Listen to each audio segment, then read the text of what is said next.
The night my mother toasted my sister's new home, I was the only person in the room who had actually paid for it. Ice clicked against the sides of champagne glasses as my mother rose from Grandma Marilyn's dining table. Vanilla cake and warm candle wax sweetened the air, and the jagged edge of my new house key pressed into my palm beneath the table. I had been holding it so tightly that the grooves had marked my skin. Mom lifted her glass toward my younger sister, Brittany. "To your new home," she said. "At last, Ethan, Lily, and Noah will each have a room of their own." A dozen relatives turned toward Brittany. My aunt clapped first. Someone near the kitchen said, "That is wonderful." Ethan's face brightened. Lily grabbed her mother's arm and whispered something about painting her room lavender. 6-year-old Noah bounced in his chair and asked whether the backyard was big enough for a swing set. Brittany smiled as though a deed had already been placed in her hand. I stayed seated. The key dug deeper into my palm. Grandma Marilyn did not clap. She set her glass down with enough care to make the small sound carry across the table. At 85, she had a way of lowering her voice when everyone else expected her to raise it. "Did the owner agree?" she asked. "Or did you lie to her too?" The room went quiet in stages. First, the applause stopped. Then, the side conversations faded. Finally, even Noah stopped moving.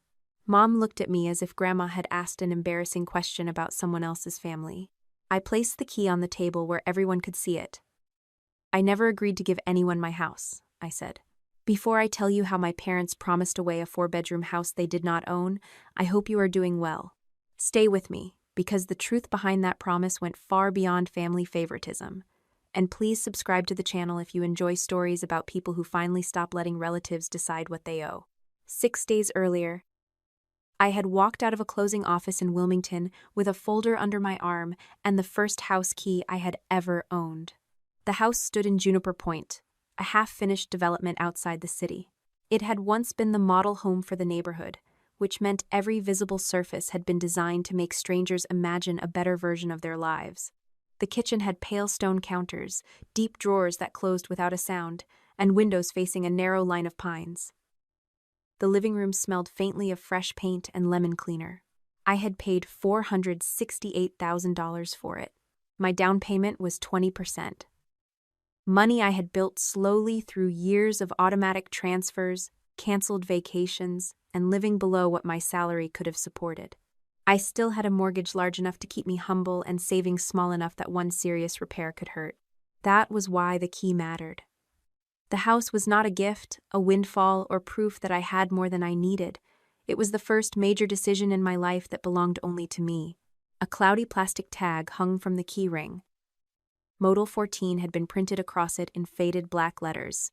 Grandma had teased me about it when I showed her a photo. "Keep that ugly thing," she said. "Someday, you will want proof the house came with a past." I almost removed the tag anyway, but I left it attached and pushed open the front door. In the former sales office near the entry, a framed summary page still hung on the wall. It listed water mitigation work completed after Hurricane Celia, along with dates, equipment numbers, and a quality review line. I gave it only a brief glance. The bank had supplied a restoration packet, and I had hired an independent home inspector before closing. He had found ordinary cosmetic issues, nothing that justified walking away. My phone rang before I finished checking the kitchen cabinets. Dad did not congratulate me. "Why did you buy that house without asking us?" Kenneth Murphy demanded. I leaned against the counter. "I am 39 years old. Why would I ask permission to buy a house with my own money? You knew your mother and I were working on something for Brittany." "No, I did not." Mom's voice came through the speaker in the background. "Put me on." There was a rustle. Then Gloria Murphy spoke in the soft tone she used whenever she wanted control to sound like concern. "Samantha, we had already promised that house to your sister." I looked around the empty kitchen. "You promised her a house owned by a bank? Your father's company submitted an offer through a limited liability company. Everyone knew the property would work for Brittany and the children." "I did not know." "You saw the listing," Dad said. "You knew Murphy Restoration had worked in that development." Murphy Restoration had worked on hundreds of properties after the hurricane. I had no access to my father's bids, and I had deliberately kept my job separate from his company. I was a senior property claims auditor, not his employee, and I had disclosed the family connection to my employer years earlier. The house was listed publicly, I said. I made an offer. The bank accepted it. That is how buying property works. Dad exhaled hard. Our offer was already in. Then the bank chose mine. Mom cut in before he could answer. Brittany's lease is ending. The children need stability. You have 4 bedrooms and no children. She has 3 children and nowhere secure to take them. I had heard versions of that equation my entire life. My time minus Brittany's need equaled family property. My savings minus Brittany's emergency equaled fairness. What belonged to me became negotiable the moment someone else wanted it more. I am not giving her my house, I said. No one said give, Mom replied quickly. We can discuss an arrangement. You said you promised it to her. For her to live in, Dad said. Do not twist your mother's words. They had twisted their own words in less than a minute. I ended the call after telling them not to enter the property or arrange anything in my name. Then I emailed the same statement to both of them.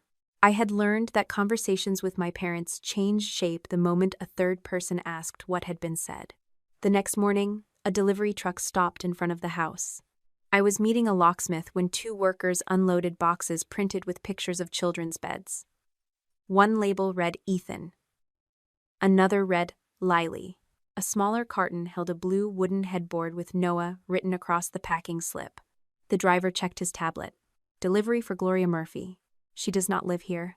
He read the address again. Juniper Lane, Model 14. The address is correct. The order is not authorized by the owner. The locksmith paused beside me, holding the new deadbolt. The driver frowned. Are you refusing delivery? Yes, and please record that the owner did not authorize it. I photographed the labels, the invoice numbers, and the order page on his tablet after he agreed. Attached to the paperwork was a floor plan of my house. 3 rooms had been circled in different colors. Ethan's name appeared over the largest upstairs bedroom. Lily's was written beside the window room. Noah's was marked on the bedroom at the east end of the hall. My office was labeled Aunt Sam. The primary bedroom had been left blank. I called the furniture company from the driveway. The representative confirmed Gloria had placed the order 11 days earlier, before I had closed on the house. She had paid the deposit with her own card and scheduled delivery for the day after I received the keys. By the time the truck pulled away, I understood that my parents had not reacted badly to unexpected news.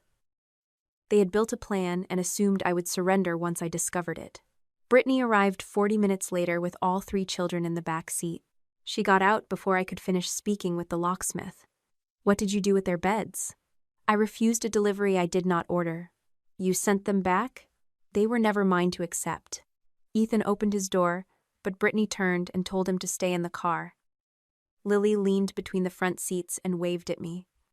Noah pressed both hands to the window. I had not seen them in nearly 2 months, though I had asked Brittany twice whether I could take them to the aquarium during spring break.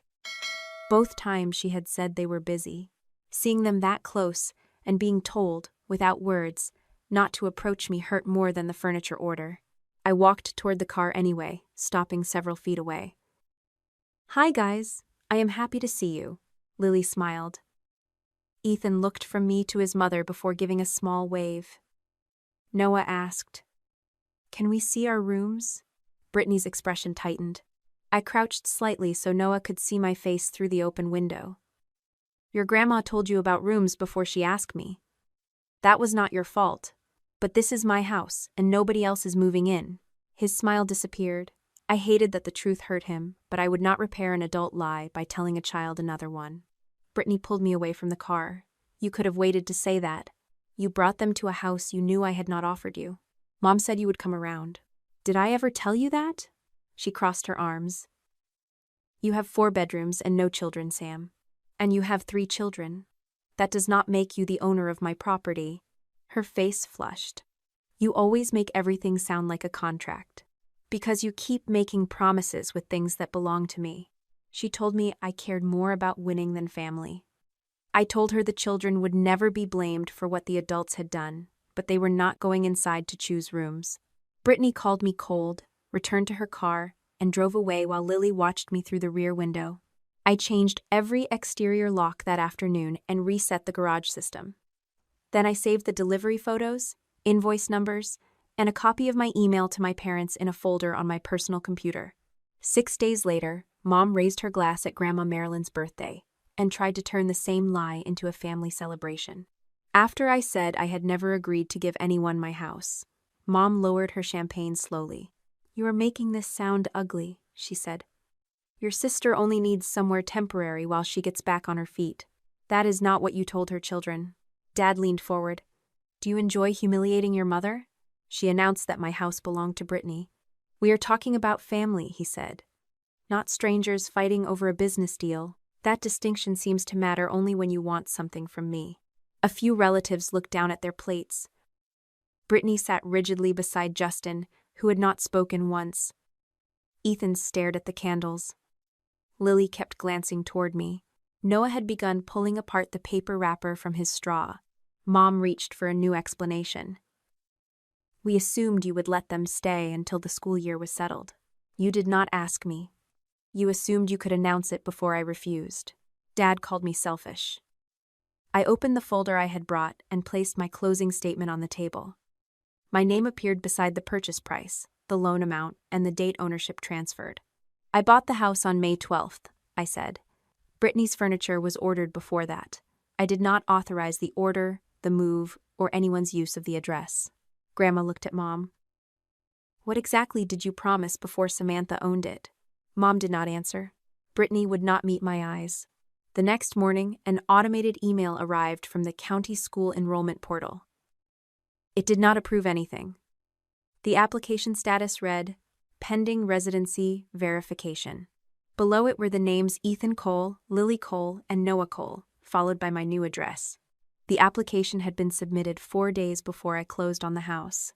The school enrollment office confirmed what the automated email had already suggested. The application using my address had been started, but it had not been approved because Brittany had not provided a deed, lease, utility bill, or signed residency affidavit. I asked the enrollment clerk to place a note in the file stating that I owned the property and had not authorized anyone else to use the address. She remained polite, but her voice changed when I told her the application had been submitted before I closed on the house. "We will not complete the enrollment without valid residency documents," she said. "You may also want to keep a copy of the confirmation email." I had already saved it in 3 places. By 10 that morning, a locksmith had replaced every exterior lock. I reset the garage system, removed the old temporary codes, changed the wireless password, and activated the doorbell camera. I also emailed Mom, Dad, Brittany, and Justin the same written notice. I stated that I was the sole owner of the property. No one had permission to enter. No deliveries were authorized, and no person could use my address for school enrollment, utilities, mail, or residency. Dad called within 5 minutes. "You sent your own parents a trespass notice?" "I sent everyone the same property, access notice." "We are not criminals, Samantha. You ordered furniture, submitted a school application, and planned a move without asking me. Your sister is about to lose her lease. That does not give anyone permission to use my address."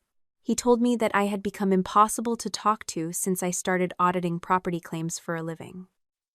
According to him, I treated every family conversation like an investigation.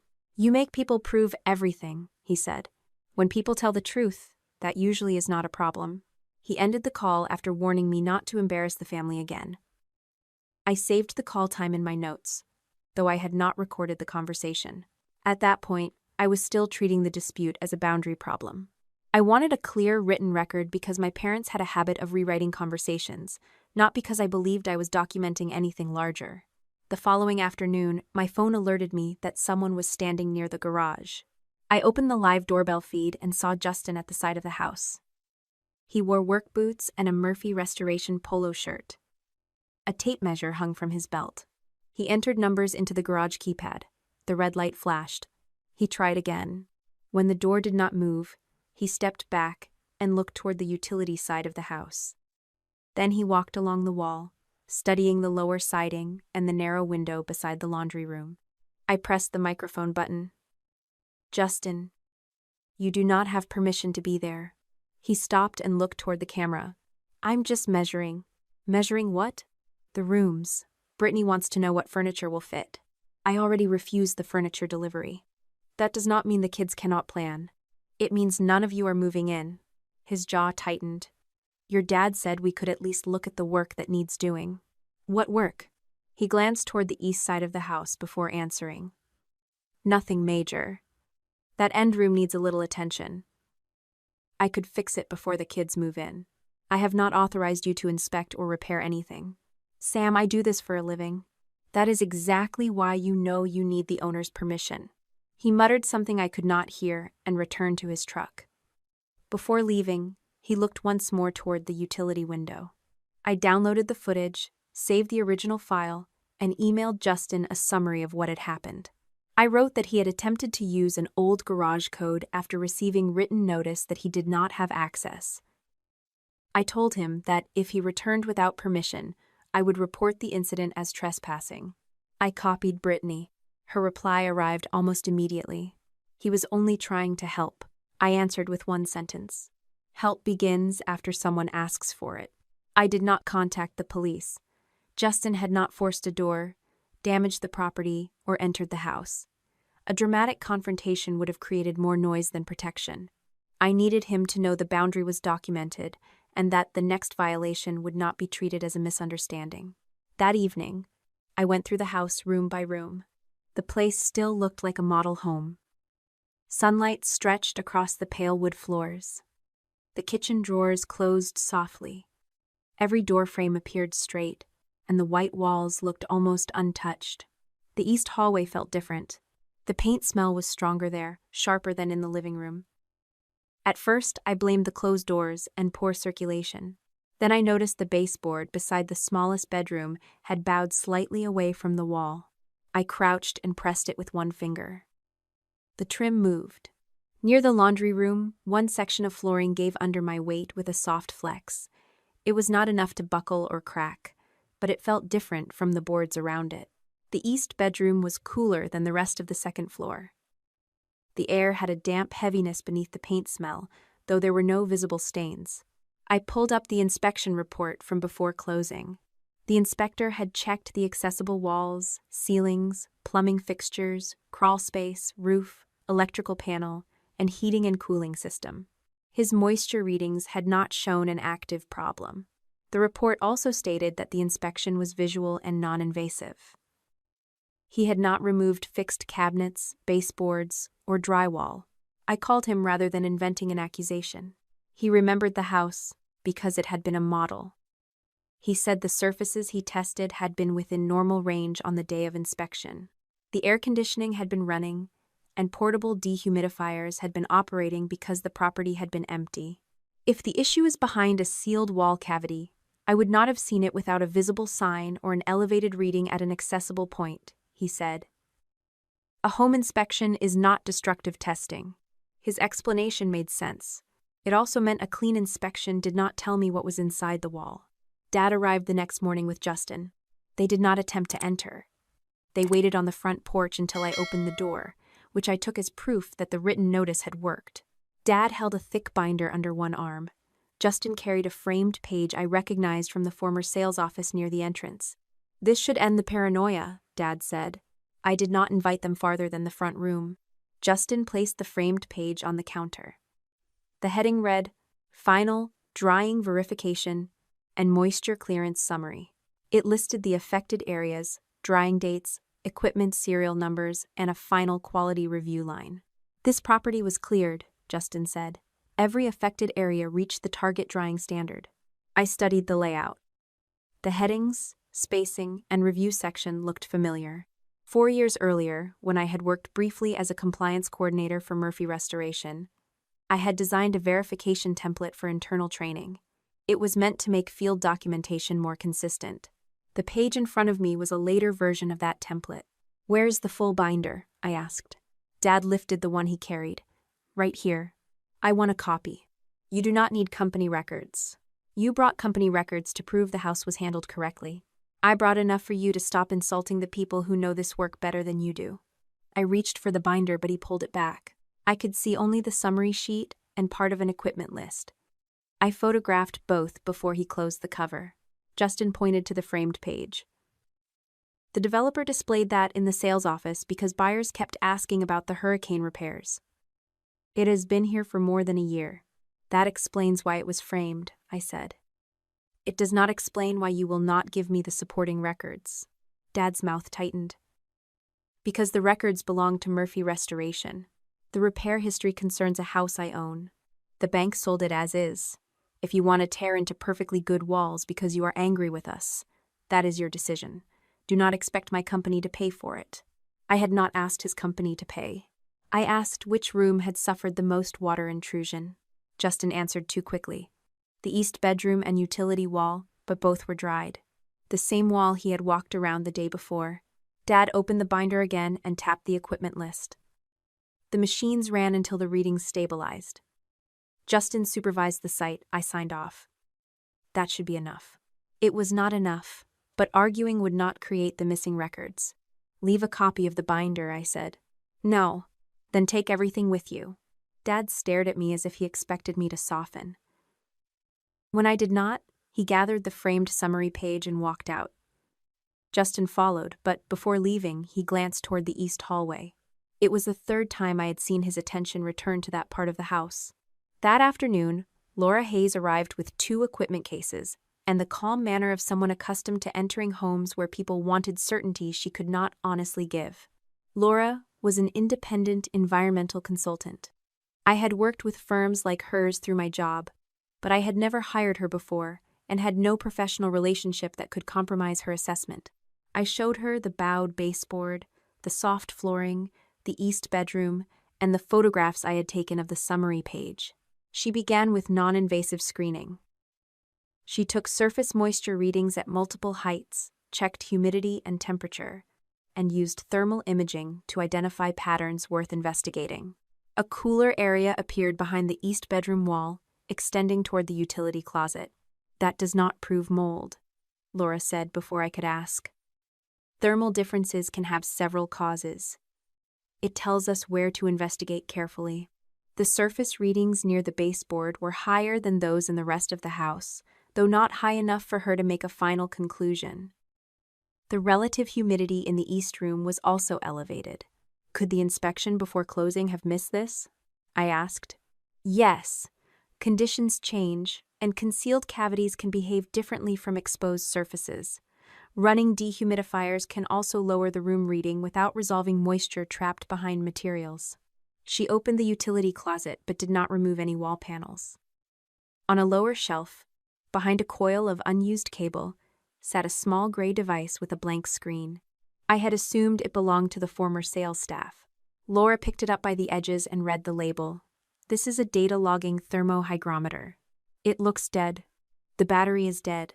That does not necessarily mean the stored data is gone. She photographed the device where she had found it, recorded the serial number, then placed it back in the same position. Do not throw it away, charge it, or let anyone else handle it, she said. Also, do not allow the company that performed the original work to open this wall until the records and current conditions are properly preserved. What about children? I would not let a child sleep or play in the East Room until we know more, especially a child with asthma. That is precautionary advice, not a diagnosis. Brittany arrived before Laura finished packing her equipment. She had all 3 children with her again. Ethan and Lily waited near the front entry while Noah wandered toward the hallway. I stopped him before he reached the east bedroom. Not that way, buddy. He looked up at me. Dad said that one was mine. Brittany heard him. Her face tightened, but she did not correct him. Laura introduced herself and explained that the house needed further evaluation. She kept her language careful. She did not say the house was contaminated or dangerous. She said one area showed abnormal moisture patterns and should not be disturbed until the records were reviewed. Brittany turned to me. So now you have hired someone to make the house sound unlivable. I hired someone to tell me what is actually happening. Our lease ends in 3 weeks. I can send you contacts for a housing counselor and several apartment listings. You mean you will give me phone numbers while you keep 4 bedrooms empty? I could hear how clinical I sounded. Housing resources, listings, documented options. I spoke the language I used when separating a solvable problem from an emotional demand. It was not warm, but it was honest. "I will help you find a safe place," I said. "I will not give you this one." She laughed without humor. "You always offer the smallest thing that lets you feel generous." "I am offering help I can choose to give." Noah coughed twice near the hallway. It could have been the paint smell, dust, his asthma, or nothing connected to the house at all. I did not pretend to know. I opened the front door. "The children should not be here until the inspection is complete." Brittany stared at me. "They are not fragile." "This is not about whether they are fragile." Laura advised against using that room, and Noah has asthma. "Justin can open the wall this weekend and fix whatever she thinks she found." There it was. Not inspect the whole house. Not ask an independent contractor for an estimate. Open that wall, this weekend, before Laura could compare the current conditions with the old restoration records. "You are not authorizing Justin to touch anything in my house," I said. "It would cost you nothing." "It could cost me the evidence of what happened here." Brittany's expression changed. For the first time, she looked less offended than frightened. She took the children back to the car. Lily waved before getting in. Ethan kept his eyes down. Noah asked whether his blue bed was coming back, but Brittany closed the door before I could answer. Laura called me that evening. She had compared the equipment serial numbers visible in my photograph with records from a rental supplier that maintained searchable job histories for its commercial clients. "One of the dehumidifiers listed on the model home drawing log has a location problem," she said. "What kind of problem?"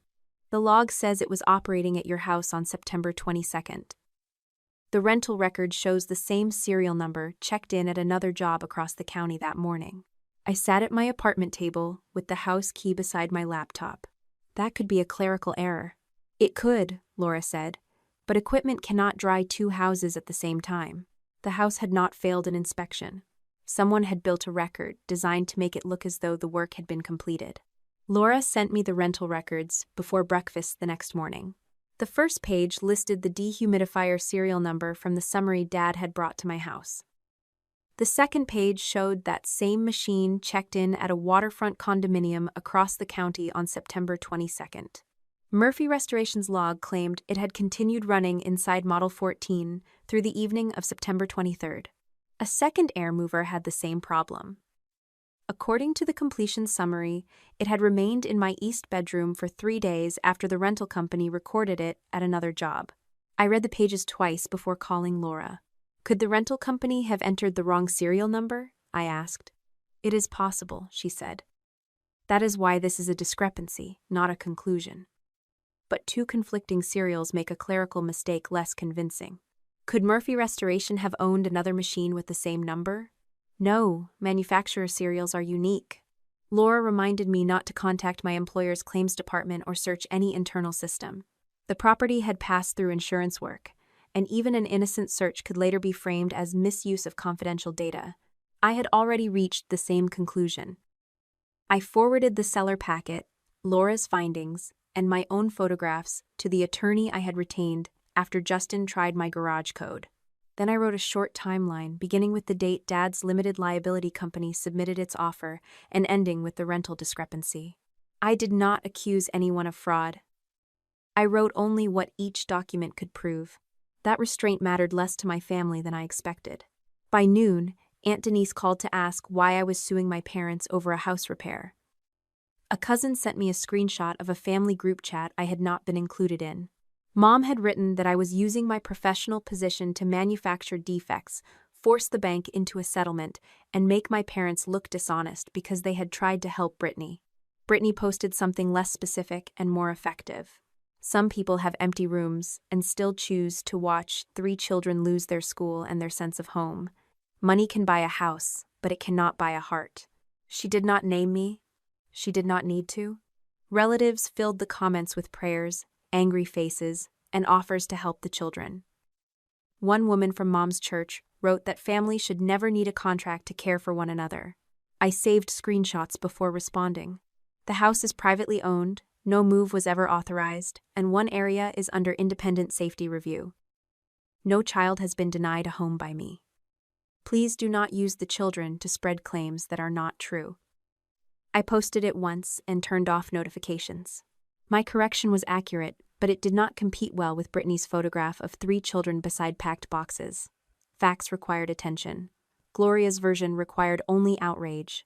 That afternoon, my attorney called about a separate issue. The asset manager had reviewed access alerts from the final days before closing. One alert showed an old employee code used at the model home shortly after 11 at night, the evening before I received the keys. The code had opened the garage. The property manager still had security footage from a camera mounted above the shared model home parking area.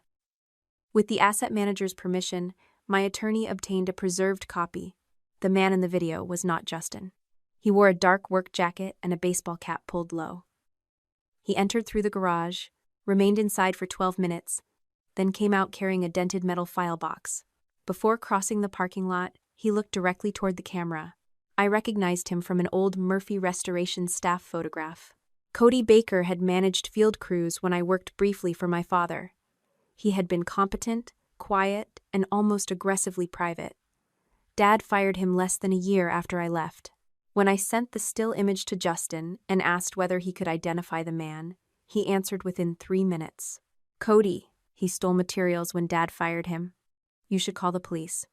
Dad called immediately afterward and gave me the same instruction. That box probably contains company property, he said. Cody has held a grudge for years. What did he steal when he was fired? Tools, copper fittings, whatever he could carry. Was he charged? Dad paused. We handled it privately. Was there an inventory report? You are doing it again. Doing what? Interrogating your own father while a thief walks away with evidence from your property. His use of the word evidence made me stop writing. What evidence do you think was in the box? I meant property. No, you did not. He ended the call. Cody's current address did not appear in a normal directory, but his name was attached to a small cabinet repair business registered north of Wilmington. The workshop was about 40 minutes from Harbor Ridge. My attorney advised me not to go alone. I told her I would meet Cody in daylight, inside a commercial building, with my location shared and the conversation documented in notes. She did not like it, but she also knew I was not asking permission. Cody answered the workshop door wearing safety glasses and a dust-coated shirt. Behind him, unfinished cabinet doors rested on padded racks. The room smelled of cut pine, machine oil, and burnt coffee. He recognized me before I introduced myself. Kenneth's auditor, he said. My name is Samantha. That is what I said. I showed him the still image from the camera. You entered Model 14 the night before I closed. I did. You used an old employee code. It still worked. You removed a metal box. I carried it out. What was inside? He took off his glasses and wiped them with the bottom of his shirt. You drove 40 minutes to ask questions you have already arranged like accusations. You entered property you did not own after business hours. So did your brother-in-law, according to people still willing to talk. Justin came after I owned it. I documented that too. Cody gave a short, humorless laugh. You sound exactly like Kenneth when he wants a confession. Date, time, location. Then answer only what was asked. The comparison irritated me because it contained enough truth to land. I had entered the workshop assuming the cleanest way to reach the truth was to corner him with facts. That method worked on inconsistent records. It worked less well on people who had spent years being cornered by my father. I closed my notebook. Tell me what I am missing. Cody studied me for several seconds. You are missing the part where I am not a good man because I kept papers. I did not call you one. You need either a thief or a witness. I am both. He led me to a work table in the back and set down a metal box with the same bent corner shown in the footage.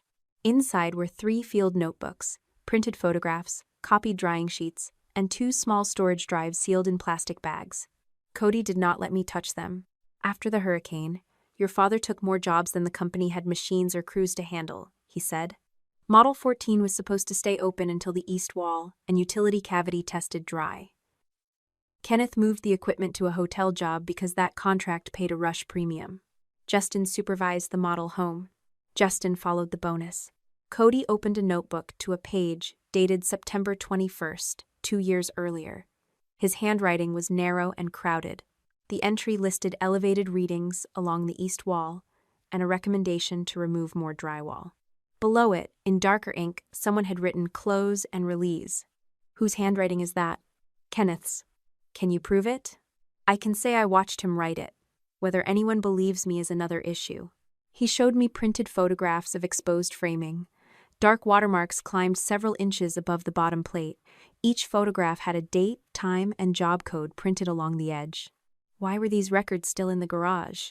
When I refused to change my notebook, Kenneth ordered me to turn over every company record and leave.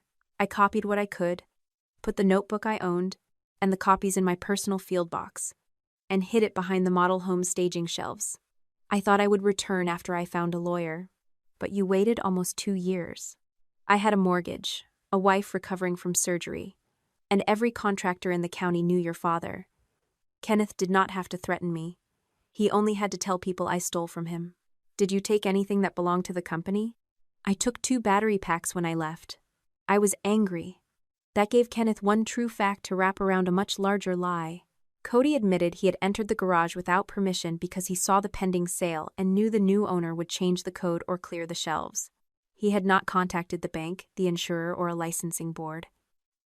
Fear explained his silence. It did not excuse it. Why are you talking now? Because you bought the one house that can prove the logs were false. No owner lived there between mitigation and sale. They cannot blame a leaking dishwasher, a child's bath, or someone refusing to run the air conditioner. He tapped one of the storage drives. My attorney has copies of everything. Yours can speak to mine. I will not hand you a box so your family can say Kenneth's daughter altered it. That was the first thing he said that made me trust him more. Not completely, but enough to continue. When I stood to leave, my house keys slid from my bag onto the work table. The faded plastic tag turned face up. Cody stared at it. Model 14. You remember the code? That was not only the sales model number. The developer stored every original sales office and restoration file by model number before the roads received final addresses. The asset manager said they had already given me the seller packet. They gave you the packet under your street address. Ask for the archived model file. The old binders were moved to an off-site warehouse when the developer failed. I photographed the tag and sent the image to my attorney from the parking lot. She issued a preservation request that afternoon, identifying Model 14, the former sales office, the hurricane work order, and the warehouse index Cody had described. The asset manager's counsel responded 2 days later. They had found an additional restoration binder in off-site storage. The scanned file arrived through a secure link. It contained equipment schedules, drawing maps, photographs, and a quality review page that had not appeared in the seller packet. I opened the page at my kitchen table. At the bottom, beneath the words, Outside Compliance Review, my full name appeared, Samantha Murphy. Beside it was a signature that looked exactly like mine. The signature looked convincing because it was mine. Not a rough imitation. Not my name typed in a script font. The shape beneath the review line matched the signature I had used when I worked for Murphy Restoration 4 years earlier, down to the long final stroke beneath my last name. I enlarged the page on my screen without downloading or editing it. The archived binder remained on the asset manager's secure portal, where the original upload date and access history could be preserved. My first thought was not that someone had forged my signature. I remembered the day I had placed the original on paper. 4 years earlier, Murphy Restoration had occupied a converted warehouse with offices built above the equipment bay. I had worked there for 18 months as a compliance coordinator, trying to turn Dad's collection of handwritten logs, receipts, and verbal instructions into a system that could survive an audit. The argument that ended my employment began with a quality control form for a house I had never visited. Dad placed it on my desk late on a Friday afternoon. I need this submitted before 5. The completion section had already been filled out. The drawing dates, equipment records, and final readings appeared complete. The review line was blank. I did not review this job, I said. You reviewed the file. I looked at 2 pages because Gloria asked whether the customer's address was correct. That is not a quality review. The crew is done. Justin checked the site. Then Justin can sign for the work he verified. Dad shut my office door. The carrier trusts your documentation. That is not a reason to put my name on something I cannot confirm. He lowered his voice as if volume, rather than content, was the problem. We have payroll due Monday. The payment will not release without a completed file. I am not signing it. You are letting a technicality endanger 30 families. That was how he framed every boundary. If I refused him, I was never protecting myself or following a rule. I was taking food from employees, stability from Brittany, or dignity from my parents. I pushed the form back across the desk. If the work is complete, send me the missing records, and I will review them Monday. If you need the form today, assign it to someone who actually inspected the site. Dad stared at me for several seconds, then picked up the page. You have always needed to prove you are smarter than everyone in this family. No, I need my signature to mean I did the work beside it. I resigned the following Monday. I did not disappear without explanation. That evening, I called Brittany and told her exactly what had happened. Dad asked me to sign work I could not verify. I said I refused. Brittany was silent, then asked whether leaving immediately was really necessary. He did not ask me to fix a mistake. He asked me to make the file look complete. He says the job was done, then someone who verified that should sign it. She sighed. You know the company is under pressure. I know, pressure does not make the form true. Brittany knew why I left. She later repeated Dad's version anyway, that I had abandoned the business during a difficult season because rules mattered more to me than people. Believing him allowed her and Justin to keep accepting money, jobs, and protection from our parents, without questioning what made those things possible. The memory ended with me still staring at the archived page bearing my signature. I called my attorney before I called anyone in my family. She told me not to forward the binder to my personal email, print it, mark it, or send screenshots to relatives. She contacted the Asset Managers Council and requested that the archived file, warehouse index, upload records, and original paper binder be preserved. Cody's attorney arranged a separate transfer of his materials. Every notebook, photograph, copy, and storage drive was listed. The attorneys recorded who had possessed each item, when Cody recovered the metal box, and when the evidence changed hands. Cody retained the original notebooks. Forensic copies of the storage drives were created, so no one needed to work from the originals. I wanted to read everything immediately. Instead, I let people trained to preserve evidence do their jobs. Then I reported myself. My employer already knew Kenneth Murphy owned Murphy Restoration. I had disclosed the relationship when I joined the company and renewed the disclosure each year. Our conflict system prevented claims involving my father's business from being assigned to me. I had never handled Model 14, and until I bought the house, I had not known an insurance claim connected to it existed. Still, my name was now attached to a review page in a restoration file. I sent an ethics disclosure before noon. I explained the house purchase, the family dispute, the archived binder, Cody's records, and the signature. I stated that I had not used company data to identify, price, or investigate the property. I requested removal from any work involving Murphy Restoration and offered access to every relevant record under my employer's control. An ethics investigator called me that afternoon. Did you search the address before making your offer? She asked. No. Did you search Murphy Restoration? No. Did any colleague tell you the property had an unresolved claim? No. Did you know your father's company had submitted a bid to buy it? Not until after closing. She asked whether I had accessed any claims connected to Harbor Ridge, the failed developer, the bank, or the restoration work. I told her I had not, but I understood that she needed to verify that independently. We will review your access logs, badge records, calendar, email, and conflict disclosures, she said. Do not search for anything yourself. I will not. You also need to preserve your personal communications concerning the purchase. They are already being preserved through counsel. There was a brief pause. You acted quickly, she said. I knew what the alternative would look like. The following morning, my manager informed me that I was being placed on paid administrative leave while ethics completed its review. My access to active claim systems was suspended. I could receive email from the investigation team but could not enter the company network or contact coworkers about the matter. The leave was neutral. I understood that. It still felt like being removed from the life I had built because my family had placed my name on a page. I cleared the few personal items from my desk under supervision. No one accused me, no security officer marched me out. My manager said the process protected both me and the company. I thanked him, carried my bag to the parking garage, and sat in my car without starting the engine. For years, my career had been the one part of my life my parents could not redefine.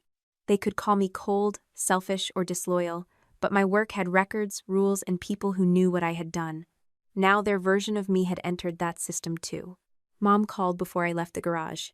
"Samantha, we need to stop this before innocent people get hurt." "Which innocent people?" "Your father has 28 employees. Some have been with us for more than a decade. They have children, mortgages, medical bills. I did not submit false records. You do not know that anything is false. My signature appears on a review I did not perform. It may be an administrative error. Then the investigation will determine that."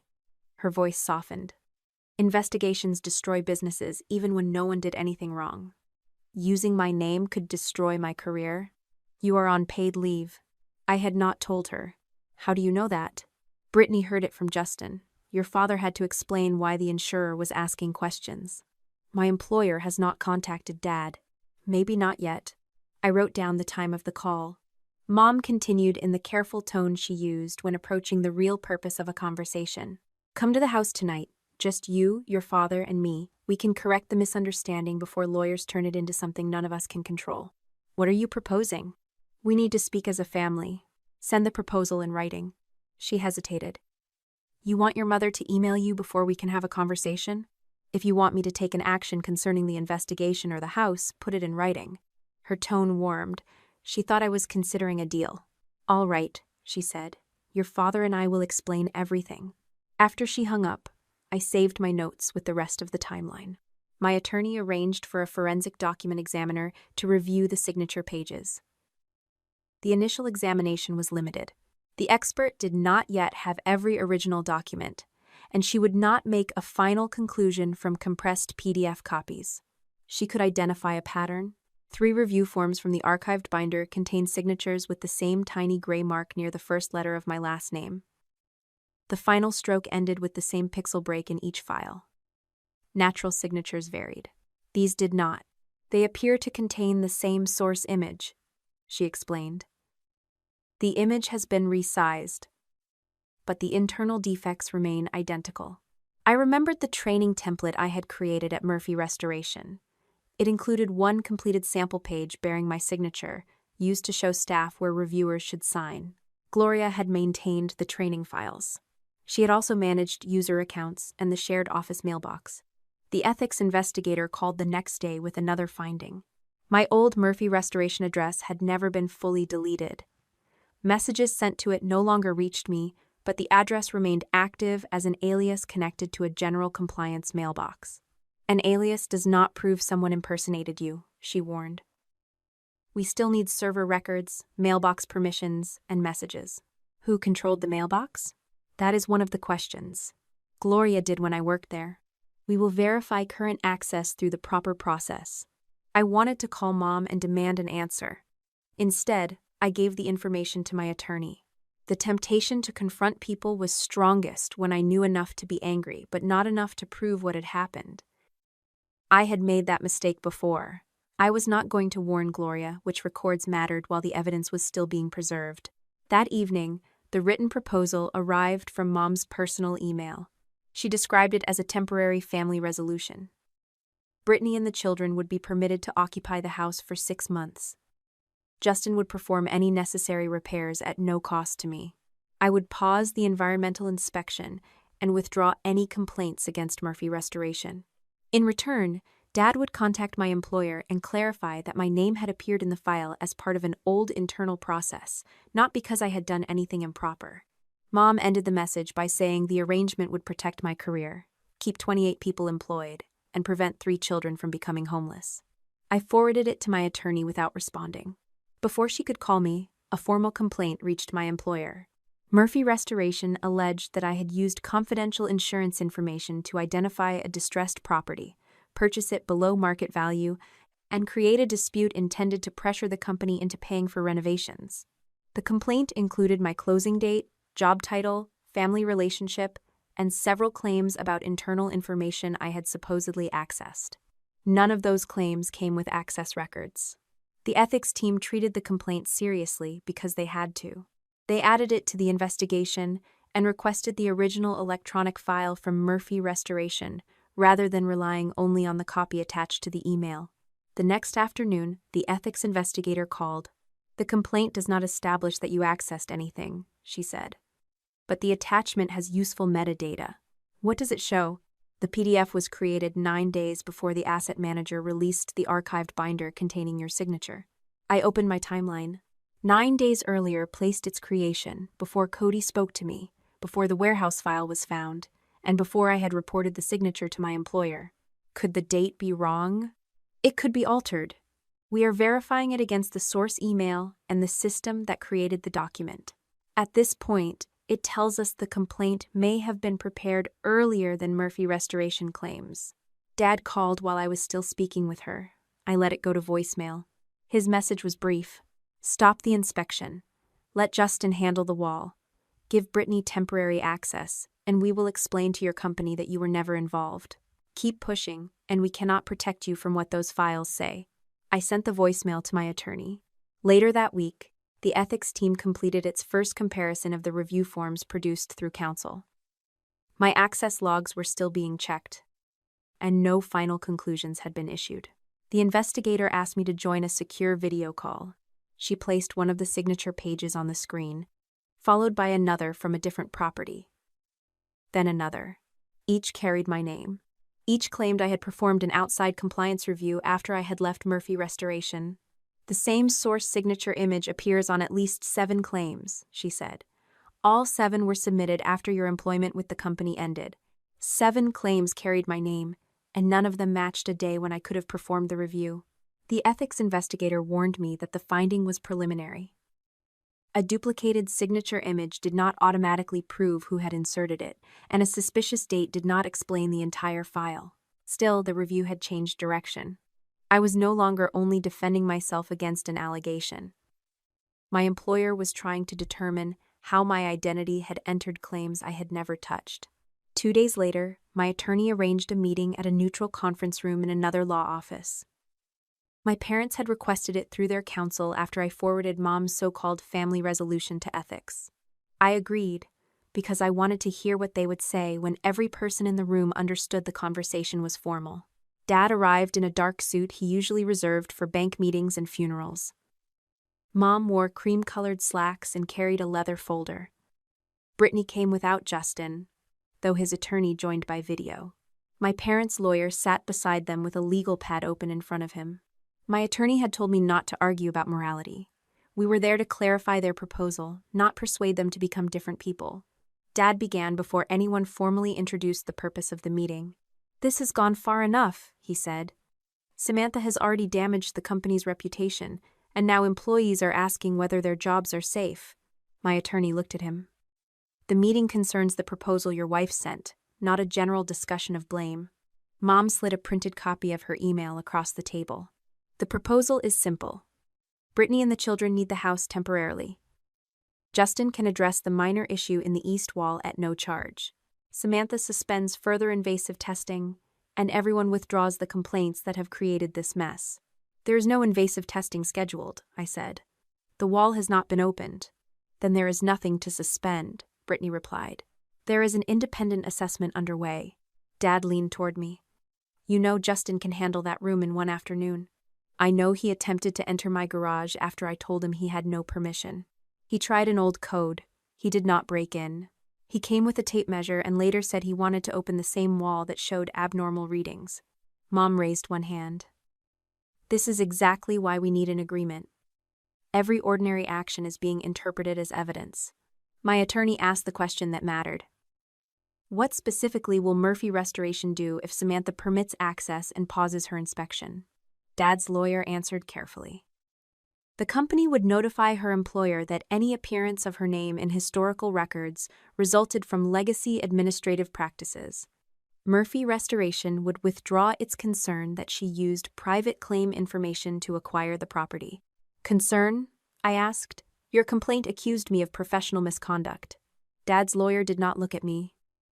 "The language can be clarified." "And if I refuse?" Dad folded his arms. "Then the files speak for themselves. The files say I reviewed 7 claims after I left the company. They say your name was associated with compliance, Mom said. You created the forms. You trained people. You continued answering questions after you left. I did not. You answered my call once when I could not find a password. I told you where the password instructions were stored. That did not make me an outside reviewer. Brittany shifted in her chair. Why are you making this harder? You can let us stay for 6 months. Dad can clear your name, and Justin can fix the room. You lose nothing. I lose control of my house and the condition of the evidence. You hear yourself, right? She asked. You keep calling our family evidence. My attorney touched the edge of my notepad, reminding me not to take the bait. I looked at my parents' lawyer. I need every condition stated precisely.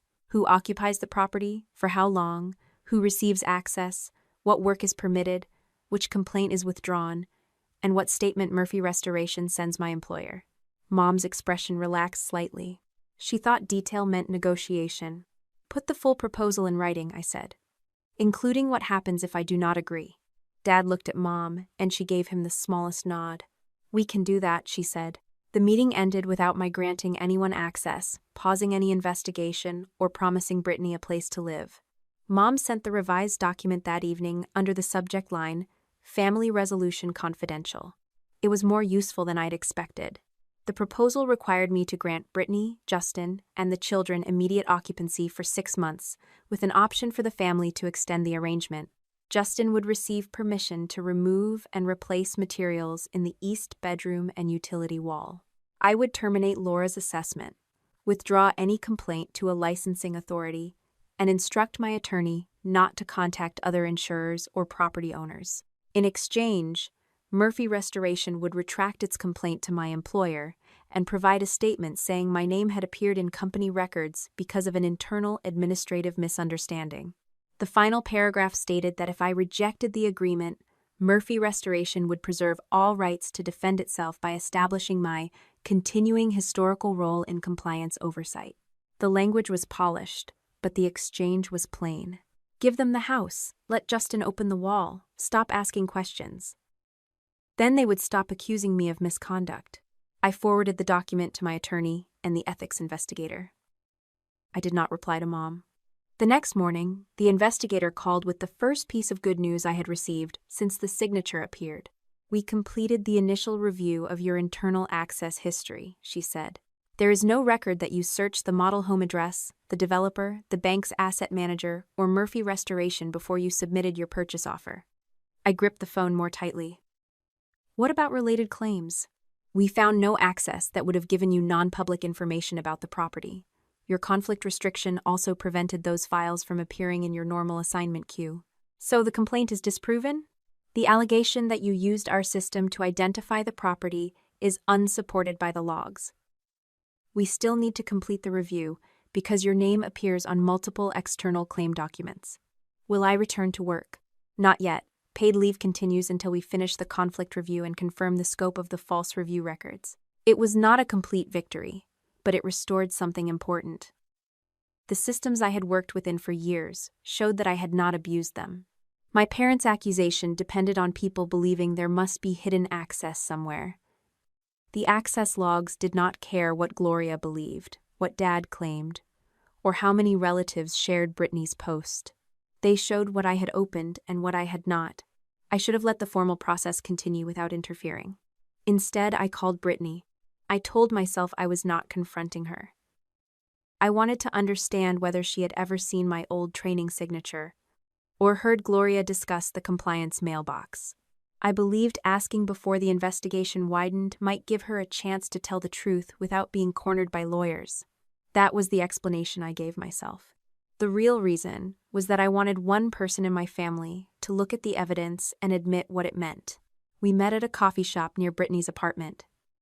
She arrived 10 minutes late and placed her phone face up beside her drink. I showed her a printed comparison prepared by the document examiner. It contained only the signatures, claim dates, and visible duplication marks. I did not show her Cody's notebook, the rental records, or the full archived binder. These signatures all came from the same image, I said. They were placed on records after I left the company. Brittany stared at the page. I do not know anything about claim forms.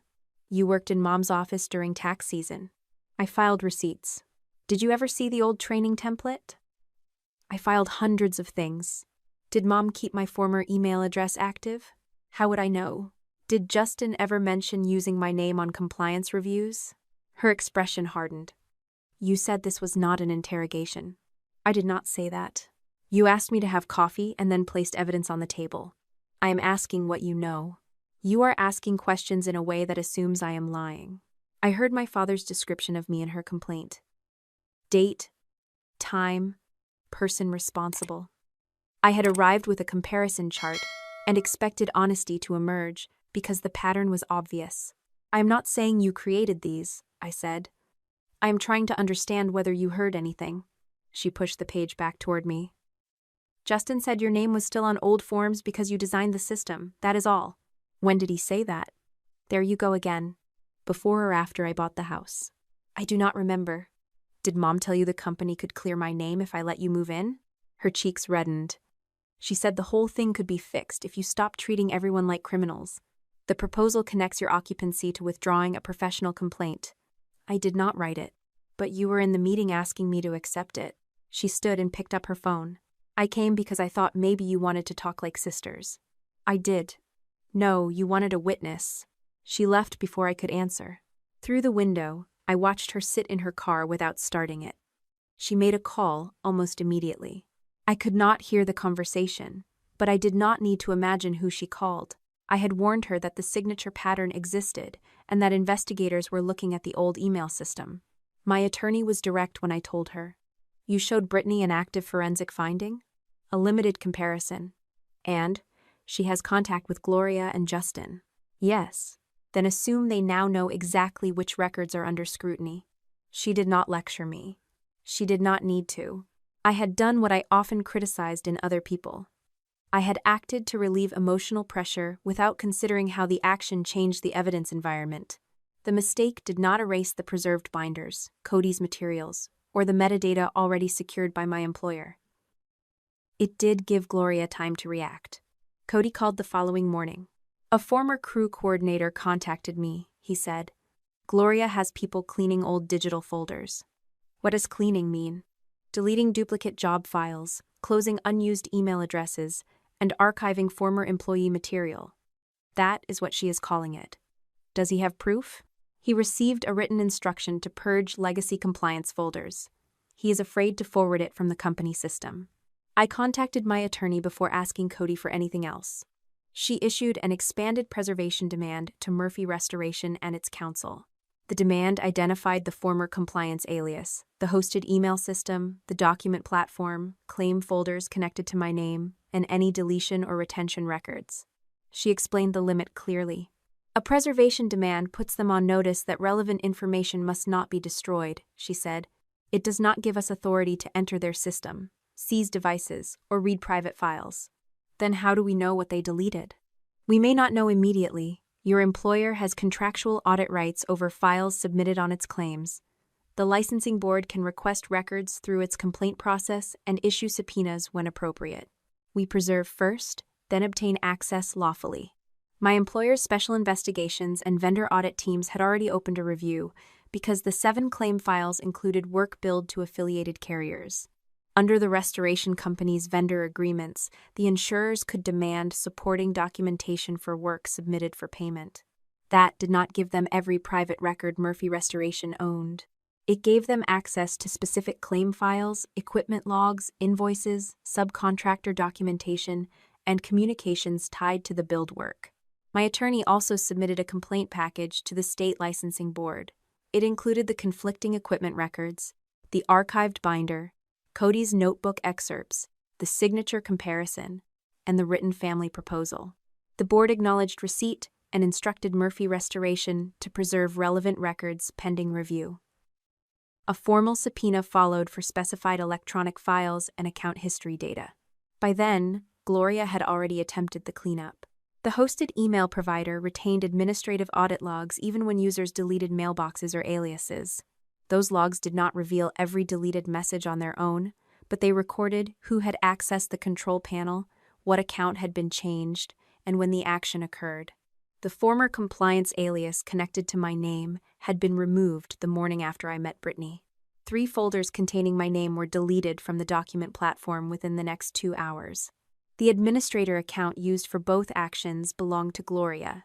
Cloud Retention preserved recoverable versions because the vendor's policy held deleted business data for a fixed period. The attempt to make the records disappear created a time-stamped path directly back to her account. I did not feel triumphant when my attorney told me. I thought about Brittany sitting in her car after our meeting. I could not prove she had called Mom about the signatures. But the timing made the consequence impossible to ignore. My need to confront her had accelerated Gloria's response. The formal process had still caught it. That difference mattered. I had made an error, but I had not depended on luck alone. The records were already identified, the service provider had retention systems, and the insurer and board had lawful authority to demand specific information. The investigation expanded over the next 2 weeks. A forensic reviewer compared all 7 claims bearing my signature. The same image defects appeared on each page. One signature had been stretched wider. Another had been darkened. A third had been placed over a line so poorly that part of the underline covered printed text. The surrounding records showed other repetitions. 2 properties listed the same air mover operating at overlapping times. 3 invoices came from a vendor whose mailing address matched a commercial mailbox. Several final review pages used identical wording, including the same misspelled equipment term. The model home was no longer the entire case. It was the first place where physical conditions, original records, equipment history, and a preserved structure could all be compared. The forensic reviewer scheduled a secure presentation with my attorney and the ethics investigator. She placed 7 claim summaries side by side on the screen. Each page listed a date when I had supposedly performed an outside compliance review. On 2 of those dates, I had been attending conferences in other states. My airline records and hotel receipts supported the travel, but the reviewer did not rely only on those obvious alibis. On another date, my employee badge showed me entering my office before 8 and leaving after 6, while the false review claimed I had conducted a remote site file assessment during a 3-hour client meeting documented on my calendar. One review was dated during a mandatory training session, with attendance records and emails sent from the training room. Another appeared on a day when I had taken no leave, logged no remote work, and spent the afternoon in recorded internal meetings.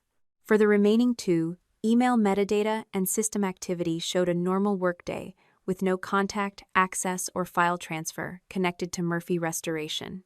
The reviewer looked from one record to the next. Individually, someone might argue that a calendar changed or a review occurred outside working hours, she said. Collectively, the pattern is not credible. 7 external reviews are attributed to Samantha, yet none aligns with her access history, location records, work calendar, or communications. 7 dates, 7 claims. Not one moment when the work attributed to me could be shown to have happened. 7 false reviews should have made the situation feel simpler. Instead, the clearest evidence against my family arrived at the same time I learned what their lies had cost me outside the investigation. The first sign came from Brittany. She texted me late on a Sunday evening after another relative challenged her claim that the house was safe. Noah was checked by a doctor. He is fine. Stop using my child to make your case. I read the message twice. Until then, I had known only that Noah had coughed during his brief visit and that Laura had advised keeping him away from the East Room. Brittany had never mentioned a doctor. I replied without accusing her of anything. When was he seen, and what did the clinician say? Her answer came several minutes later. Before you closed, Justin took us through the house when it was still being shown. Noah played in the room for maybe 20 minutes. He started wheezing later. It was probably dust. The fact that my sister and her children had toured the house before I owned it was not illegal by itself. The property had still been available for scheduled viewings. What mattered was that Noah had reacted after spending time in the exact room Justin later wanted to open. I asked Brittany to share the urgent care note voluntarily if she intended to continue telling relatives and investigators that the room was safe. She accused me of trying to obtain her son's medical records. I told her I had no right to access them and would not attempt to do so. She could download the visit summary from her own patient portal and send it, or she could stop using Noah's condition to defend the house. The next morning, she emailed the document. The note did not say mold had poisoned Noah. It did not diagnose an environmental illness or identify my house as the cause. It stated that he had experienced mild wheezing after visiting a vacant property with dust, strong paint odor, and suspected dampness. The clinician treated the symptoms, advised continued use of his prescribed inhaler as directed, and recommended avoiding the environment until it had been assessed. The note was dated May 11th, the day before I closed. Brittany had received that advice before the furniture delivery, before Grandma Marilyn's birthday, and before she brought the children back to the house. I forwarded the document to my attorney and Laura, with Brittany's email showing that she had provided it voluntarily. Then I called my sister. "You knew a clinician advised keeping Noah away," I said. "He was fine by the time we left urgent care." "That is not what I asked. It was a precaution. Doctors give cautious instructions because they do not want liability. And you still plan to put him in the room where he started wheezing?" Justin said the room had already been cleared. Justin also tried to enter my garage after I changed the code. She released a tired breath. "You turn every fact into the worst possible version." "No? I am reading the note you sent me. He needed a home, Sam. All three of them did. He needed a safe home. That is not the same thing." She ended the call. Later that week, Grandma Marilyn asked whether I could visit while the children were at her house. Brittany had agreed to leave them there for several hours while she attended an appointment. Marilyn made it clear that she had told Brittany I might stop by. I did not want the children to feel that adults were arranging secret meetings around them. I also did not want to use them to gather information. They had already been placed in the middle of a conflict they had not created. When I arrived, Ethan was building something with wooden blocks at the dining table. Lily sat on the floor beside a stack of colored paper, cutting uneven stars. Noah had lined up 3 toy cars along the windowsill. Lily ran toward me, then stopped halfway across the room. "Are you allowed to hug me?" she asked. The question struck harder than anything my parents had said in the conference room. "I am always allowed to hug you if you want one." She crossed the rest of the space and wrapped both arms around my waist. Noah left his cars and joined us. Ethan remained near the table, watching carefully before coming over. I had brought books for each of them, but I kept the bag by the door. I did not want presents to become the price of affection. Marilyn offered lemonade and went into the kitchen, close enough to hear if the children needed her, but far enough to give us space. Lily sat beside me on the couch and turned one of the paper stars between her fingers. "Are you still mad at us about the house?" she asked. "I was never angry with any of you. Mom said you did not want us there. I did not agree for anyone to live in my house. That is different from not wanting you in my life." Ethan looked down at his blocks. "Grandma Gloria said we asked you for too much." "What did she say?" I kept my voice gentle. "I did not reach for my phone or notebook. She said not to call you all the time because you had your own life. She said you did not like when people always needed things." Lily frowned. "But you answered when we called from Grandma Marilyn's phone?" "I did. Grandma Gloria took Mom's phone once," Ethan continued. "She said you were working, and we should stop bothering you." "Do you remember when that happened?" He shrugged. "A lot. I did not press him for dates." He was 10 years old, not a witness under examination. Noah climbed onto the edge of the couch. "Mom said you did not come to my school thing. I did not know about it." "You did not?" "No. I would not tell you I was coming and then choose not to show up." He seemed to consider that. "I wore the green shirt. I would have liked to see it." Lily went to a drawer and returned with a birthday card I had mailed months earlier. The envelope had never been opened. My handwriting ran across the front beside a postal label showing it had been delivered to Brittany's address. "Mom gave it to me last week," she said. I remembered choosing that card because the cover showed a girl reading beneath a tree. Lily had once called me from the library to ask whether books could become friends if a person read them enough times. I had mailed her 2 novels with the card. She told me she had never received the books. Ethan remembered the model bridge we built for his science project 2 years earlier. He said he had asked whether I could help again, but Gloria told him I was too busy. Noah remembered that I carried an extra spacer for his inhaler when we went to the aquarium. He did not remember the missed calls or canceled visits. At 6, he remembered people through objects and routines. A green shirt. A toy shark from the aquarium. The small plastic tube attached to his inhaler. Each detail filled in a pattern I had not wanted to see. Brittany had canceled lunches at the last minute. She had stopped answering when I asked about school events. Birthday gifts were acknowledged weeks late, if at all. Gloria often said the children were busy, overwhelmed, or spending time with Justin's family. I had assumed Brittany was disorganized and that Gloria wanted to manage access to everyone. I had not understood that the distance was deliberate. Noah rested his head against my arm. When your house is fixed, can I visit? Yes. Can I sleep in the blue room? No adult should promise you a room in someone else's house, I said. But you can visit me, and we can decide together what we do while you are there. Can we make pancakes?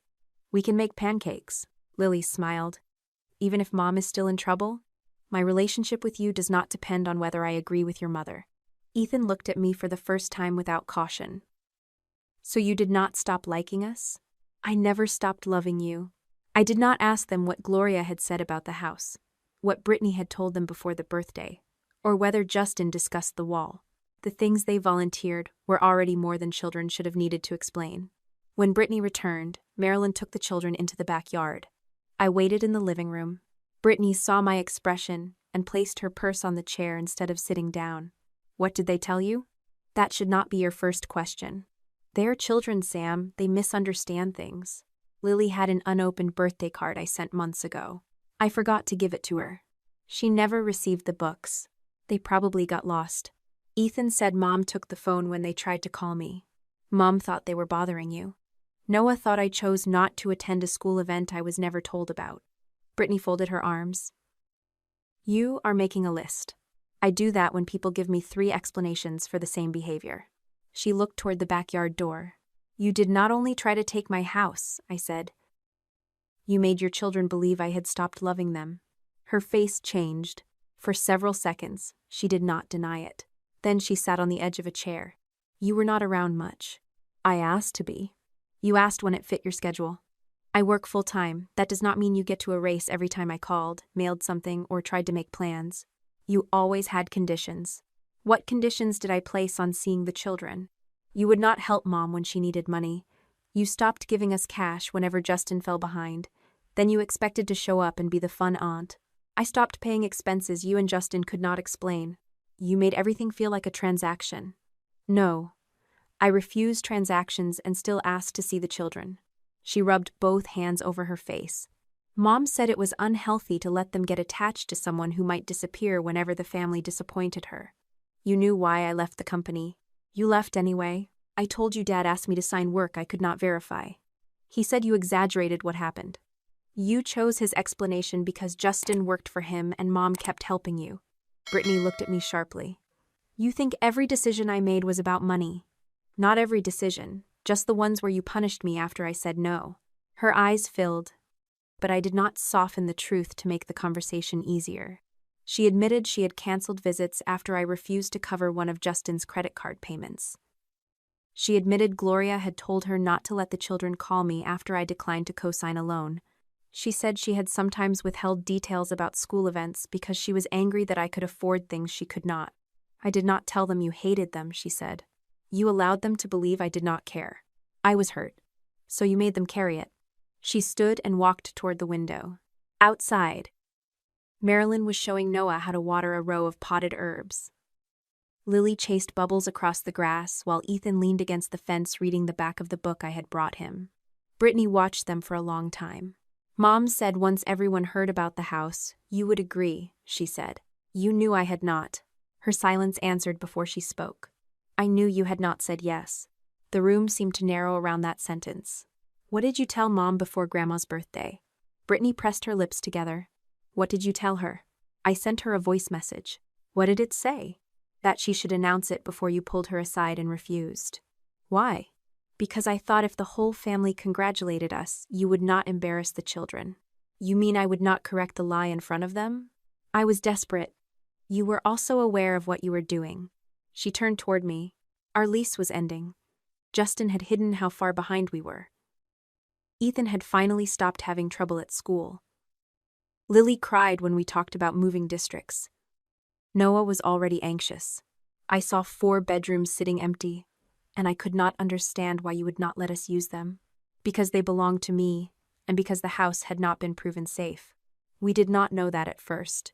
You had the urgent care note before I closed. Justin said it was dust. Mom said the mitigation records were complete. The clinician advised you not to take Noah back until the property was evaluated. I thought Justin would fix it before we moved. He wanted to open the wall after your family occupied the house. I did not know why. But you knew I had said no. She nodded once. I did not feel the relief I had expected from hearing her admit it. The confession did not restore the missed birthdays, the canceled afternoons, or Lily's unopened card. Do you still have the voice message? I asked. Her expression closed again. It was sent through my phone. That was not my question. I am not giving investigators my phone. I did not ask you to hand it to me. Your attorney can preserve and transfer the file. I have not hired an attorney. Then you should. Her voice rose. You are threatening me now?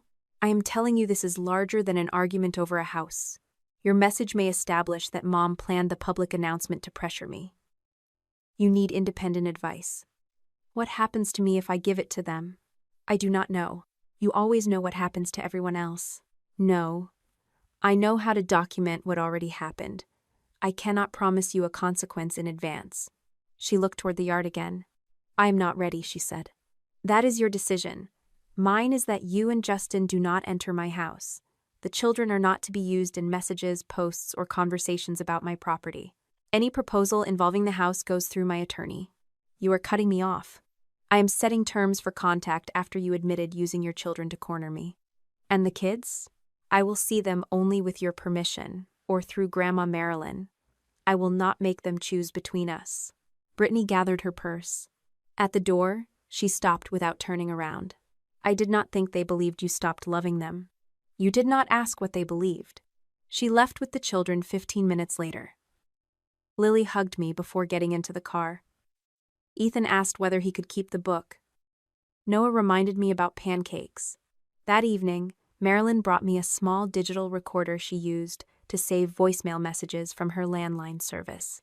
I do not know whether any of this matters, she said. Your mother has been telling me for years that you agreed to things before she asked you. The messages were ordinary enough to explain why none had seemed important at the time. In one, Gloria said I had already agreed to host Thanksgiving, though she had never spoken to me. In another, she said I had offered to pay for Ethan's summer program when I had only asked for the registration link. A third said I wanted Marilyn to cancel a doctor's appointment so the family could attend an event Brittany preferred. None proved insurance fraud. None mentioned the house. They showed a habit. Gloria announced my agreement first and expected me to absorb the cost of correcting her. My attorney preserved copies and documented that the originals came from Marilyn's own voicemail account. We treated them as context, not as proof of the criminal allegations. 2 days later, the investigator assigned to the licensing board complaint contacted my attorney. The board had issued a subpoena for specified records from Murphy Restoration's hosted communications provider. Among the preserved files was a voicemail Gloria had left on Justin's company VoIP number 3 days before the furniture delivery. The timestamp matched the period when my parents were still assuming Kenneth's limited liability company would obtain the house. The investigator did not send me the full audio. He read the authenticated transcript during a call with my attorney present. Gloria's voice began by telling Justin not to touch the east wall yet. She said the room needed to be assigned to one of the children first, so any removal work would appear to be ordinary preparation for the move. Then came the sentence that changed the house from something my family wanted into something they intended to use. Once it is Noah's room, she cannot stop you from opening that wall without looking like a monster. The voicemail proved Gloria had planned to use Noah's bedroom as leverage, but it did not tell us how far her control extended beyond the house.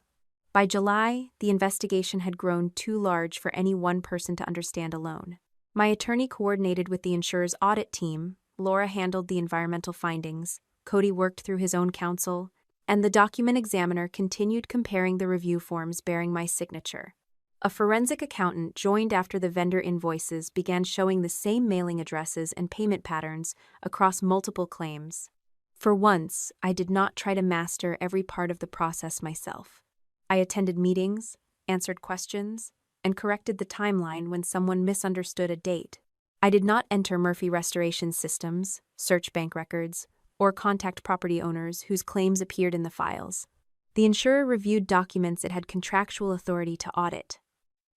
The licensing board obtained specified records through subpoenas. Attorneys used formal discovery where civil claims allowed it. The boundaries slowed everything down. They also meant my parents could not dismiss the result as something I had assembled in my living room. Laura arranged for a technician to examine the gray data logger found in the utility closet. He photographed the device, recorded its model and serial number, replaced the battery under documented conditions, and checked the internal clock against the manufacturer's service history. The clock had drifted by 11 minutes, not days or months. The calibration record showed the device had been serviced shortly before Murphy Restoration began work at the model home. Its stored readings covered the final week of drying. Humidity inside the utility area remained elevated for more than 40 hours after the company's completion report claimed the structure had reached stable conditions. The readings later dropped, likely when the house was reopened and dehumidifiers were used for showings. But the earlier pattern contradicted the claim that the wall cavity had been ready to close. Laura was careful when she explained it. "The logger does not tell us who entered false information," she said. "It supports the physical evidence and the original field notes. It shows conditions remained inconsistent with the final report. That distinction made the data stronger, not weaker." No single machine solved the case. It confirmed what the bowed trim, Cody's photographs, the rental records, and the altered drying report already suggested. The forensic accountant found the next layer in the vendor payments. 3 companies had billed Murphy Restoration for drying support, debris removal, and specialized cleaning across several disputed claims. Their names sounded legitimate. Their invoices carried different logos and formatting. All 3 used commercial mail drops. None had employees registered under the business names. None owned the equipment listed on their invoices. 2 had been formed within weeks of the first payment they received. Bank records obtained through lawful process showed the money moving from Murphy Restoration into the vendor accounts, then into an account controlled by Gloria. Across the claims under review, the total was approximately $187,000. Some of the money returned to the family in forms designed to look ordinary. A payment covered part of Justin's credit card balance. Another transfer went toward Brittany's overdue rent. Several checks funded charity events where Gloria's name appeared as the principal donor. I stared at the accounting chart during the secure presentation. For years, Gloria had explained every questionable decision as a sacrifice for employees. She had spoken about payroll, mortgages, and families depending on the company. Kenneth had used the same defense whenever anyone challenged him. The bank trail showed that at least part of the fraud had supported our own family and financed Gloria's public image. One payment had covered the deposit for a banquet honoring local women in business. I remembered sitting at one of those tables while Gloria accepted an award for ethical leadership. The money behind the flowers and engraved plaque had passed through a company that did not exist beyond a mailbox and a bank account. The accountant did not call her a hypocrite. He did not need to. He pointed to dates, account numbers, invoices, and transfers. That was enough. In August, my employer completed its internal review. The ethics director asked me to attend a video meeting with my manager and an attorney from the company's compliance department. I had spent more than 3 months on paid leave by then. My work badge sat in a drawer at my apartment, and I had stopped checking the clock at the times I used to begin meetings. The ethics director summarized the findings. My access logs showed no search of the model home, the failed developer, the bank's asset manager, or claims involving Murphy Restoration before I bought the house. My conflict disclosures had been current. My calendar, travel records, badge history, and communications did not support any of the 7 outside reviews attributed to me. The company concluded that I had not used confidential information to acquire the property and had not performed the disputed compliance reviews. I was cleared to return to work. The relief came quietly. I thanked them, closed the call, and sat at my kitchen table with both hands around a mug that had gone cold. I had spent months preparing to lose a career I had built correctly because my mother had found an old image of my signature. Being cleared did not restore everything. I returned under expanded recusal restrictions. Any matter involving Murphy Restoration, Kenneth, Gloria, Justin, the developer, or related vendors went directly to another team. I had missed enough of the performance year that I did not receive my usual bonus. The company did not reimburse my personal legal fees. There was no promotion waiting for me as a reward for surviving. There was simply my desk, my access badge, and a manager who told me he was glad I was back. That was enough for the first day. Dad requested another family meeting in September. This time, I agreed only after my attorney confirmed the discussion would concern the company's future, and not another attempt to trade my house for my reputation. We met in Grandma Marilyn's dining room because she refused to let Gloria control the setting. Kenneth looked older than he had in May. The licensing complaint, insurer audits, and vendor questions had reached the company's lenders. Employees knew something serious was happening even if they did not know the details. "You have been cleared," Dad said. "You got what you wanted. I wanted my name removed from work I did not perform. And now 28 employees may lose their jobs. I do not control the board, the insurers, or your lenders. You control whether you keep pushing. The evidence exists whether I speak about it or not." He leaned both hands against the table. "If the company closes, the innocent people you claim to care about will suffer first." Months earlier, I might have responded with a list of every choice that had led him there. I might have explained that employees were not protected by keeping unsafe work hidden. Instead, I answered the question beneath his accusation. If the regulators, insurers, and lenders propose a monitored transfer, sale, or restructuring that keeps uninvolved employees working while removing the people responsible, I will support it. Dad stared at me. "You think you get to decide who is responsible?" "No, that is the point. I do not decide the company's fate, and neither do you anymore." Gloria had remained silent until then. She sat beside him with her hands folded over a leather notebook. "You speak as though this family gave you nothing," she said. "Your father gave you your first job. We paid for your college. We introduced you to people who helped build your career.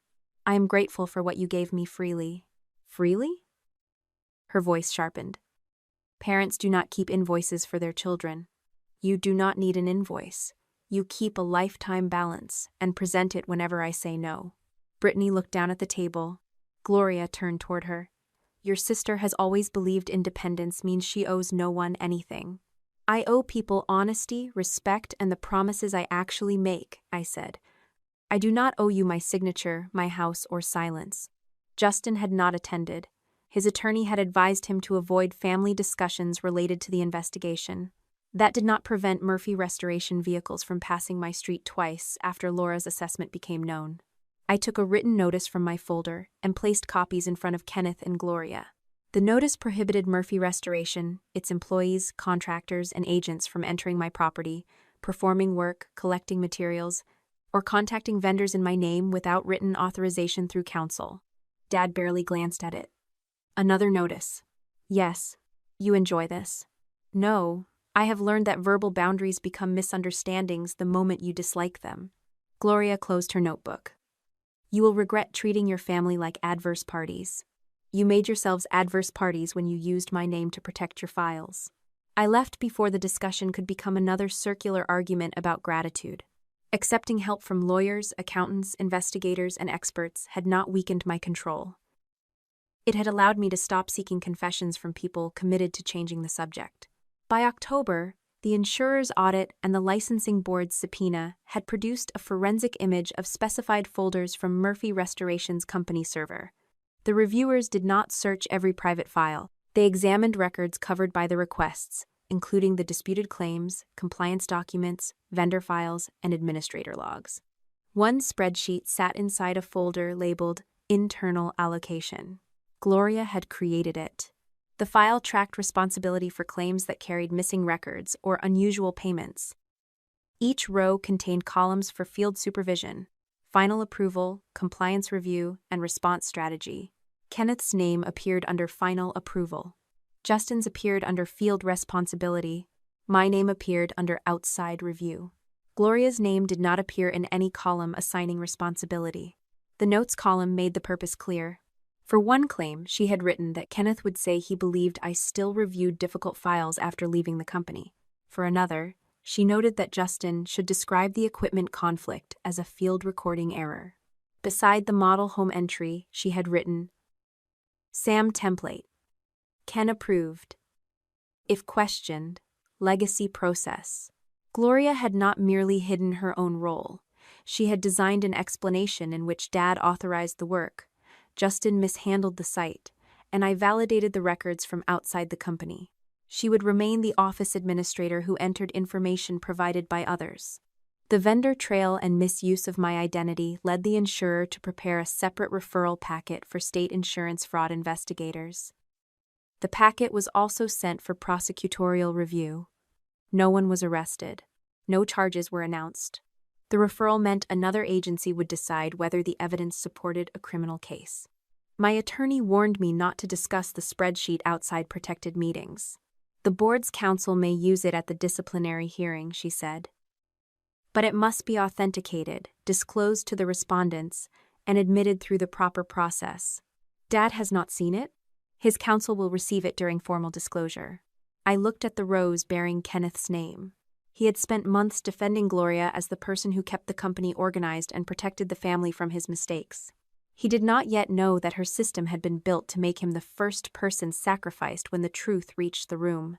By November, the investigation had stopped feeling like a family dispute and started moving at the pace of institutions. That meant weeks could pass without a dramatic discovery. Insurers reviewed invoices. Licensing investigators interviewed former employees. Attorneys argued over the scope of document requests. Experts compared records created years earlier by people who now remembered events differently. I kept paying for all of it.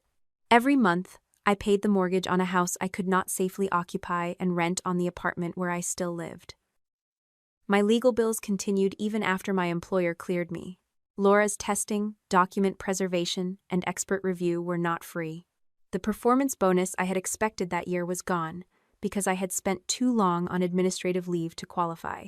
I could afford the losses, but they hurt. My savings had been meant for furniture, repairs I chose, and the ordinary emergencies that came with homeownership. Instead, I spent them proving that my name and my walls had been used without permission. The insurer's audit team contacted homeowners connected to several of the disputed claims. I did not call those people myself. Some had claims involving my employer, and I refused to risk creating another conflict after finally returning to work. The investigators found that 3 homes had experienced recurring dampness, odors, or damaged materials after Murphy Restoration declared the work complete. That did not prove every repaired property was unsafe. It did not prove every respiratory complaint came from moisture. It did show that the model home was not the only place where the paperwork looked cleaner than the physical result. One couple had replaced baseboards twice. Another homeowner had paid a different contractor to reopen a wall after staining returned. A third family had assumed the musty odor was normal after a hurricane until the audit team contacted them. Their accounts supported the same pattern already visible in the equipment records, repeated signatures, and fake vendor invoices. Dad asked to speak with me during a formal mediation session in December. Both of our attorneys were present. A mediator sat at the end of the conference table, and the conversation was recorded only through written mediation notes protected by the applicable rules. Dad could not later claim he had approached me privately as a concerned father. He placed a list of employee names in front of me. 28 people, he said. These are the people who lose their income if the insurers force us to close. I did not touch the paper. The insurers have not asked me to decide whether the company closes. They listen to you. They listen to evidence. You could tell them the company can correct its mistakes. Can it? Dad leaned back. We have served this county for more than 20 years. One bad season should not erase that. This is not one incomplete form. It became 7 claims because Gloria reused an old template. That does not mean the work was fraudulent. The equipment was not where the report said it was. Vendors receiving payments did not perform the work listed. My signature was inserted after I left. The model home wall was closed while the logger still showed elevated humidity. His attorney shifted in his chair, but Dad continued. If you destroy the company, those employees will not thank you for being technically correct. I do not want innocent employees punished for decisions they did not make, I said. If the insurers, lenders, regulators, and a court approve a monitored transfer or sale that removes the responsible management, keeps qualified workers employed, and creates a protected repair fund, I will support it. Dad's expression hardened. You want me removed from my own company. I want the people who falsified records removed from control of those records. I built Murphy Restoration, and that does not give you the right to take everyone else down with it. The mediator asked whether Dad would consider stepping away temporarily while an independent manager reviewed active projects. He refused before his lawyer could answer. I will not hand my company to a stranger because my daughter bought a house and decided to punish us. That was Dad's fatal mistake. Even with his license, assets, and employees at risk, he cared more about retaining authority than preserving what could still be saved. The marriage between Brittany and Justin began breaking apart that same month. I learned the details through Brittany and her attorney, not by witnessing what happened inside their apartment. Justin had linked his company messaging account to a shared family tablet so he could answer work texts while helping the children with homework. When the company disabled his phone access during the audit, older synchronized messages remained on the tablet. Brittany found them while searching for a school document. She saw a conversation between Justin and Kenneth from the week before I closed on the house. Dad asked whether the East Room could be made usable without another inspection. Justin replied that the wall should remain closed until they controlled the property, because reopening it would expose the unfinished drying work. In another message, Justin wrote, Noah should not use that room until we replace the lower section. Once Brittany is inside, we can call it a remodel instead of remediation. Brittany did not post screenshots or send them to relatives. She turned off the tablet, placed it in a bag, and brought it to an attorney. Her lawyer documented its condition and arranged for a forensic copy. The messages were later matched to account records obtained through the company investigation. Brittany called me after the device had been preserved. He knew, she said. Her voice sounded flat rather than angry. Yes. He took Noah to urgent care. He heard the doctor say not to bring him back. Then he wrote that. I am sorry. I kept defending him because he told me the room only needed paint and new trim. You also had the medical advice. I know. I did not release her from that responsibility. She had ignored the warning because the house solved a problem she desperately wanted solved. Justin's deception made her situation worse, but it did not make her choices disappear. What are you going to do? I asked. I found a short-term apartment near the children's school. We are moving tomorrow. Do you need help finding movers? No. My attorney told me to stop making family decisions before I understand the financial consequences. It was the first time Brittany had declined an offer without turning the refusal into an accusation. She and Justin began living separately in November. She did not claim they were divorced. Their lawyers worked on temporary arrangements for the children, support, access to shared accounts, and responsibility for household expenses. Justin asked for regular parenting time. Brittany did not try to remove him from the children's lives as punishment for betraying her. The messages were relevant to trust, safety, and the investigation, but no one pretended they automatically made him an unfit father in every setting. By January, they had signed a temporary parenting and support agreement through mediation. Brittany found an administrative position at a medical supply office. It paid less than Justin had earned through Murphy Restoration, but it came with regular hours and health insurance after the probationary period. On her third week at work, she called me. I need to ask you something, she said. You can say no. I waited. Noah has an asthma follow-up on Thursday. My supervisor will not let me leave during training, and Justin has a meeting with his attorney. Could you take him? I will send the authorization and insurance information. If you cannot, I will reschedule. She had not announced that I would do it. She had not told Noah before asking me. She had not used his disappointment as pressure. Yes, I said. Send me the appointment time and the consent form. Thank you. I am doing it for Noah. I understand. At the clinic, Noah sat beside me, swinging his feet while we waited. He asked whether the pancakes I had promised would have chocolate chips. They can, I said. But not before the appointment. He grinned. Mom said you like rules. Your mother is correct about that. Grandma Gloria said rules make people lonely. I looked at him. Good rules help people know when they are safe. He considered the answer, then returned to the puzzle book I had brought. The doctor discussed his asthma with Brittany by phone and confirmed the follow-up plan. I did not ask for information beyond what Brittany had authorized. When I brought Noah home, she thanked me and did not turn the favor into a conversation about rent, lawyers, or the house. It was a small change. After everything that had happened, small changes were the only ones I trusted. Civil mediation concerning Murphy Restoration began in February. The room included insurer representatives, company counsel, lender attorneys, lawyers representing affected homeowners, and parties connected to the disputed records. I attended because my identity had been used and because I owned the model home. I was not there to take control of the company. The options were difficult. An immediate shutdown could leave active projects unfinished and employees unpaid. Allowing Kenneth and Gloria to continue managing the business created unacceptable risk. A monitored transfer or sale could preserve jobs, but only if lenders, insurers, owners, and a court accepted the structure. My attorney asked which proposal I could support. I support a supervised sale or transfer, I said. Uninvolved employees should have a chance to keep working.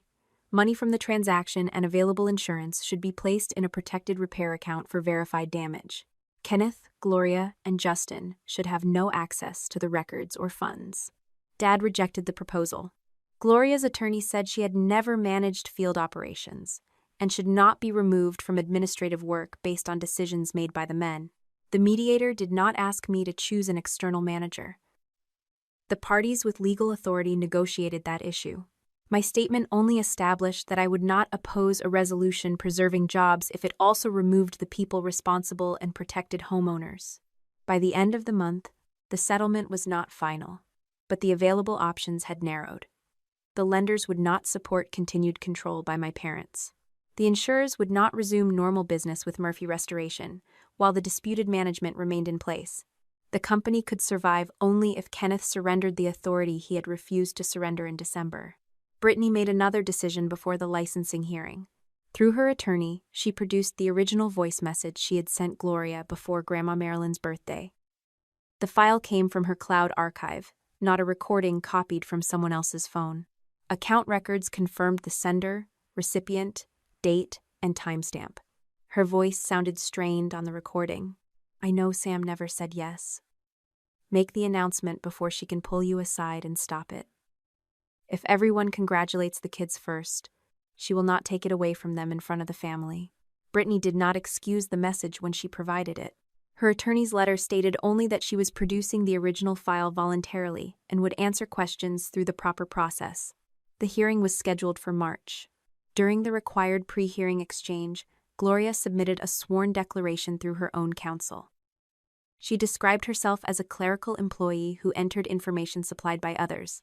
She claimed Kenneth was the sole operational decision-maker, Justin supervised the fieldwork, and she had no technical knowledge that would allow her to determine whether any record was false. Her declaration did not mention that she controlled the fake vendors, inserted my signature image, administered the compliance alias, attempted to delete folders, or created the responsibility spreadsheet. Kenneth's attorney received the declaration before the hearing. There would be no surprise document pulled from a hidden folder at the last minute. Dad saw that his wife had formally placed operational responsibility on him. He still believed he could control what happened next. The night before the hearing, my attorney sent me the witness order. Gloria would not answer broad questions that might expose her to criminal liability. Board counsel planned to rely on her sworn declaration, authenticated business records, and testimony from other witnesses. Kenneth had told his lawyer he would testify. According to the final email circulated before the hearing, he intended to set the record straight. He was walking into that room knowing Gloria had prepared to leave him, holding every decision she claimed merely to have typed. The licensing hearing began on a gray morning in March. 10 months after I bought the house, my parents had already promised to Brittany. The room was smaller than a courtroom and less dramatic than television had taught people to expect. 3 members of the board sat behind a raised table. A court reporter recorded the testimony. Counsel for the board organized boxes of exhibits beside a laptop. Kenneth and Justin sat with separate attorneys because their interests no longer aligned. Gloria sat behind them with her own counsel, close enough to appear part of the family and far enough to protect herself from their answers. My attorney sat beside me. She was there to protect my personal and professional interests, not to prosecute anyone. Board counsel would call witnesses, introduce records, and decide which questions mattered to the licensing case. Several former Murphy Restoration employees sat in the back. Cody waited near the aisle with his attorney. Brittany came alone. Grandma Marilyn sat beside her with both hands resting on her cane. The children were at school. I was grateful for that. They had already carried enough of the consequences created by adults. Kenneth's attorney began by arguing that the case had grown out of a private dispute. He described me as a resentful former employee who had purchased a distressed property with knowledge gained through my career. According to him, I became angry when my family asked me to help Brittany, and then used ordinary paperwork differences to retaliate against my father's company. He did not call me a liar directly. He made me sound like someone whose facts could not be trusted because her feelings were too strong. Months earlier, I would have wanted to interrupt. I would have wanted to explain every conversation and correct every word. He sat still. Board counsel called a representative from the bank's asset management company. The representative authenticated the public listing, the offer records, and the closing file. My bid had been submitted through the same process available to other buyers. It contained no reference to an insurance claim, restoration history beyond the seller packet, or non-public information. Kenneth's limited liability company had submitted a lower offer with financing conditions. The bank selected mine because it was stronger and carried fewer contingencies. I had not stolen a private opportunity. I had made a better offer on a publicly listed house. The ethics investigator from my employer testified next. She explained our conflict system, my annual disclosures, and the access restrictions that prevented Murphy Restoration claims from entering my assignment queue.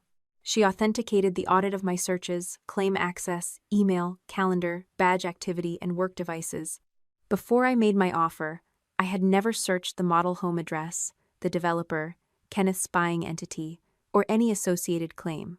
Kenneth's attorney asked whether an experienced claims auditor could learn about a property without leaving an electronic trail. The investigator did not become defensive.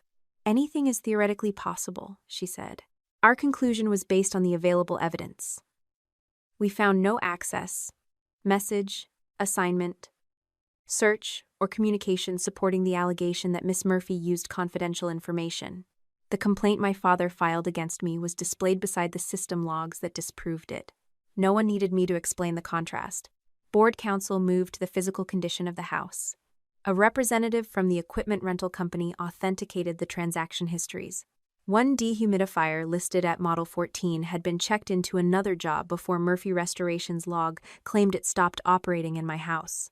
2 air movers had overlapping assignments that could not physically occur. Justin's attorney suggested the equipment numbers might have been entered incorrectly by a field worker. Then Cody testified. He admitted he had entered the garage without permission on the night before my closing. He admitted he had removed the metal box and had waited almost 2 years before reporting what he knew. Kenneth's attorney used every one of those facts. You took company materials, he said. I took my field notebook and copies I had made, Cody answered. You also took battery packs when you were fired. Yes. You held a grudge against Mr. Murphy. I was angry. You entered property controlled by a bank using a code you had no authority to use. Yes, Cody did not pretend to be innocent. That made it harder to dismiss the parts of his testimony supported by records no one could accuse him of creating. The archived server contained copies of the same photographs he had preserved. The original warehouse binder matched the job numbers in his notebook. Rental company records confirmed that the machines had been moved. The data logger showed elevated humidity after the completion report claimed stable conditions. Cody's credibility did not need to carry the entire case. Independent records carried the facts beside him. Board counsel displayed a photograph of the exposed east wall, followed by the report stating that the same area had reached the target condition and been cleared for closure. Justin was asked why the wall had been closed before the final logger readings stabilized. The device was not part of our official monitoring setup, he said. Was it present in the utility closet during the work? I do not remember. Did you know additional drywall removal had been recommended? Cody recommended removing more than necessary on almost every job. Did Kenneth write close and release beneath that recommendation? I cannot authenticate his handwriting. Board counsel produced the server copy of the same page, stored inside Murphy Restoration's own job folder. Justin changed his answer. He may have written it. That does not mean the room was unsafe. No one asked him to diagnose the room. He had been asked why the recommendation was overruled. My testimony began after lunch. Board counsel showed me the training template I had designed 4 years earlier. I explained its purpose and identified the sample signature I had placed on the completed example. Then, she displayed 7 later review forms. Did you sign any of these? No. Did you perform the reviews described? No. Did you remain employed by Murphy Restoration on these dates? No. I explained why I had left the company. I described Dad asking me to sign a form for work I had not verified and my refusal to do so. Kenneth's attorney suggested that I continued helping Gloria with compliance questions after my resignation. I once directed her to existing password instructions, I said. I did not review claims, approve files, or authorize anyone to use my name. The document examiner explained that the 7 forms contained the same source image. Each signature carried identical defects, including the same gray mark and broken final stroke. Board counsel then used the timeline I had prepared, but only after the underlying records had been admitted. The first false review was dated while I was at a conference in another state. The second fell during a documented training session. Others conflicted with badge records, meetings, emails, and normal work activity. I did not claim to know who had inserted the signature before the forensic records identified the administrator activity. I said, the records showed that my old address remained active as an alias. I later learned that Gloria controlled the administrator account used to remove it. Kenneth's attorney tried once more. Is it possible you reviewed documents outside normal business hours? Anything is possible in the abstract. There is no evidence I did. Your name appears on the forms. My name was placed on the forms. That is why we are here. During the afternoon session, the hearing moved from false records to the pressure surrounding my house. Board counsel introduced the written proposal Gloria had sent after our meeting. I identified the email and confirmed that I had requested the terms in writing. The proposal offered to withdraw Murphy Restoration's professional complaint if I allowed Brittany's family to occupy the house, stopped the independent inspection, and permitted Justin to open the east wall. Brittany testified next. She looked smaller at the witness table than she had at Grandma's birthday. Her attorney sat behind her. But the answers belonged to her. She admitted she knew I had not agreed to let her move in. She authenticated the voice message she sent Gloria before the birthday announcement. The recording played through the hearing room speakers. My sister's voice said she knew I had never said yes. She asked Gloria to make the announcement before I could stop it privately, believing I would not correct the lie after the children were congratulated. Brittany also confirmed that Noah had been taken to urgent care after visiting the east bedroom. She had received written advice not to return him to the environment until it was assessed. Did you bring him back after receiving that advice? Board counsel asked. Yes. Why? Justin told me the room only needed minor work. My mother said the reports proved it was safe. I wanted to believe them because I needed the house. Did Samantha ever promise you the property? No. Did you prevent your children from communicating with her? Brittany's attorney objected that the question extended beyond licensing misconduct. Board counsel explained that it went only to the method of family pressure and Brittany's credibility, not to whether a license violation had occurred. The board allowed a limited answer. Yes, Brittany said. I canceled visits and allowed them to think she was too busy. Sometimes I did it because I was angry when she refused to help us financially. She did not look at me. I was relieved she told the truth and furious that the truth existed. Both feelings remained. Grandma Marilyn testified after Brittany. Board counsel showed her the old voicemail messages from Gloria. Marilyn authenticated them as messages preserved through her landline service. In one, Gloria claimed I had agreed to host Thanksgiving before asking me. In another, she said I would pay for Ethan's summer program when I had only requested information. The messages did not prove restoration fraud. They established a pattern of announcing my consent and forcing me to bear the cost of correcting the claim. Board counsel asked why Marilyn had challenged Gloria at her birthday dinner. Grandma adjusted her glasses. "Because I had heard Gloria say Samantha agreed too many times," she said. That night, Samantha was sitting at my table, holding the key to a house everyone else was giving away. She looked toward the board rather than my mother. A home built on a lie is just a trap with bedrooms. No one applauded. No one needed to. The last major exhibit was Gloria's internal allocation spreadsheet. Board counsel authenticated it through the company server records and administrator logs. The screen displayed columns assigning field responsibility to Justin, final approval to Kenneth, and outside compliance review to me. Gloria's own name did not appear in a responsibility column. Her attorney objected to any implication beyond what the document itself showed. The board admitted it with that limitation. Then board counsel placed Gloria's sworn declaration beside the spreadsheet. In the declaration, she described Kenneth as the sole operational decision-maker. She said Justin supervised fieldwork, and that she merely entered information provided by others. The spreadsheet contained notes preparing the same explanation before the investigation began. Kenneth would say he believed I continued reviewing difficult files. Justin would call the equipment conflict a field recording error. The model home entry identified my old signature template and placed final approval on Kenneth. Dad had seen Gloria's declaration before the hearing. He had not seen the full authenticated spreadsheet presented beside it. His face changed as he read the notes. The board called a recess before his testimony resumed. In the hallway, Kenneth walked past his attorney and stopped in front of Gloria. My attorney and I stood near the drinking fountains several yards away. We did not follow them or attempt to record the exchange. Dad's voice carried anyway. "You said you were protecting this family." Gloria remained seated beside her attorney. "I was protecting what could still be saved. You put every approval under my name. You approved the work. You controlled the files. I entered what I was given. You used Samantha's signature." Gloria's attorney advised her not to answer. Dad stared at the woman he had defended for nearly a year. "You plan to leave me with all of it." Gloria looked up at him. "You were already the qualifier. Justin was already the supervisor. I did not create your responsibility." "No, you created your escape."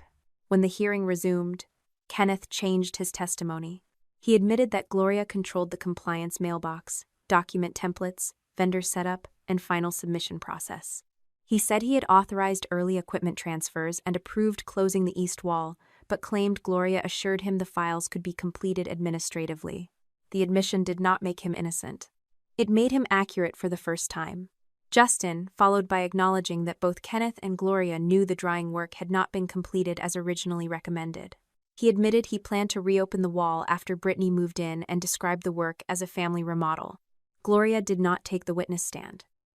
Her counsel relied on objections, the limits of her declaration, and arguments that administrative control did not prove she understood the technical falsity of the records. The board panel closed the evidentiary portion late that afternoon. The chair explained that no ruling would be issued from the table. The panel would review the exhibits, testimony, and written arguments before releasing a formal decision. No police officers entered. No one was arrested. There was no instant sale of the company, no sentence, and no dramatic confession that repaired what had happened. Kenneth sat 3 chairs away from Gloria while the attorneys gathered their files. He did not speak to her. She did not ask whether he was coming home. I walked out of the building without knowing which licenses the board would suspend, or what the criminal investigators would eventually do with Gloria's records. But I knew something had already ended. My family had arrived believing they could survive by presenting one united version of the truth. They left the hearing unable to sit beside one another before any written order had been signed. The first written order arrived in April, nearly a year after my mother raised a champagne glass and announced that my sister was moving into my house. The licensing board did not describe what happened as a misunderstanding between relatives. Its findings stated that Kenneth had approved incomplete restoration work, allowed inaccurate records to be submitted, and failed to supervise the company in accordance with his responsibilities as its qualifier. His individual qualifier status was revoked, and he could no longer stand behind a contractor business as the person legally responsible for its work.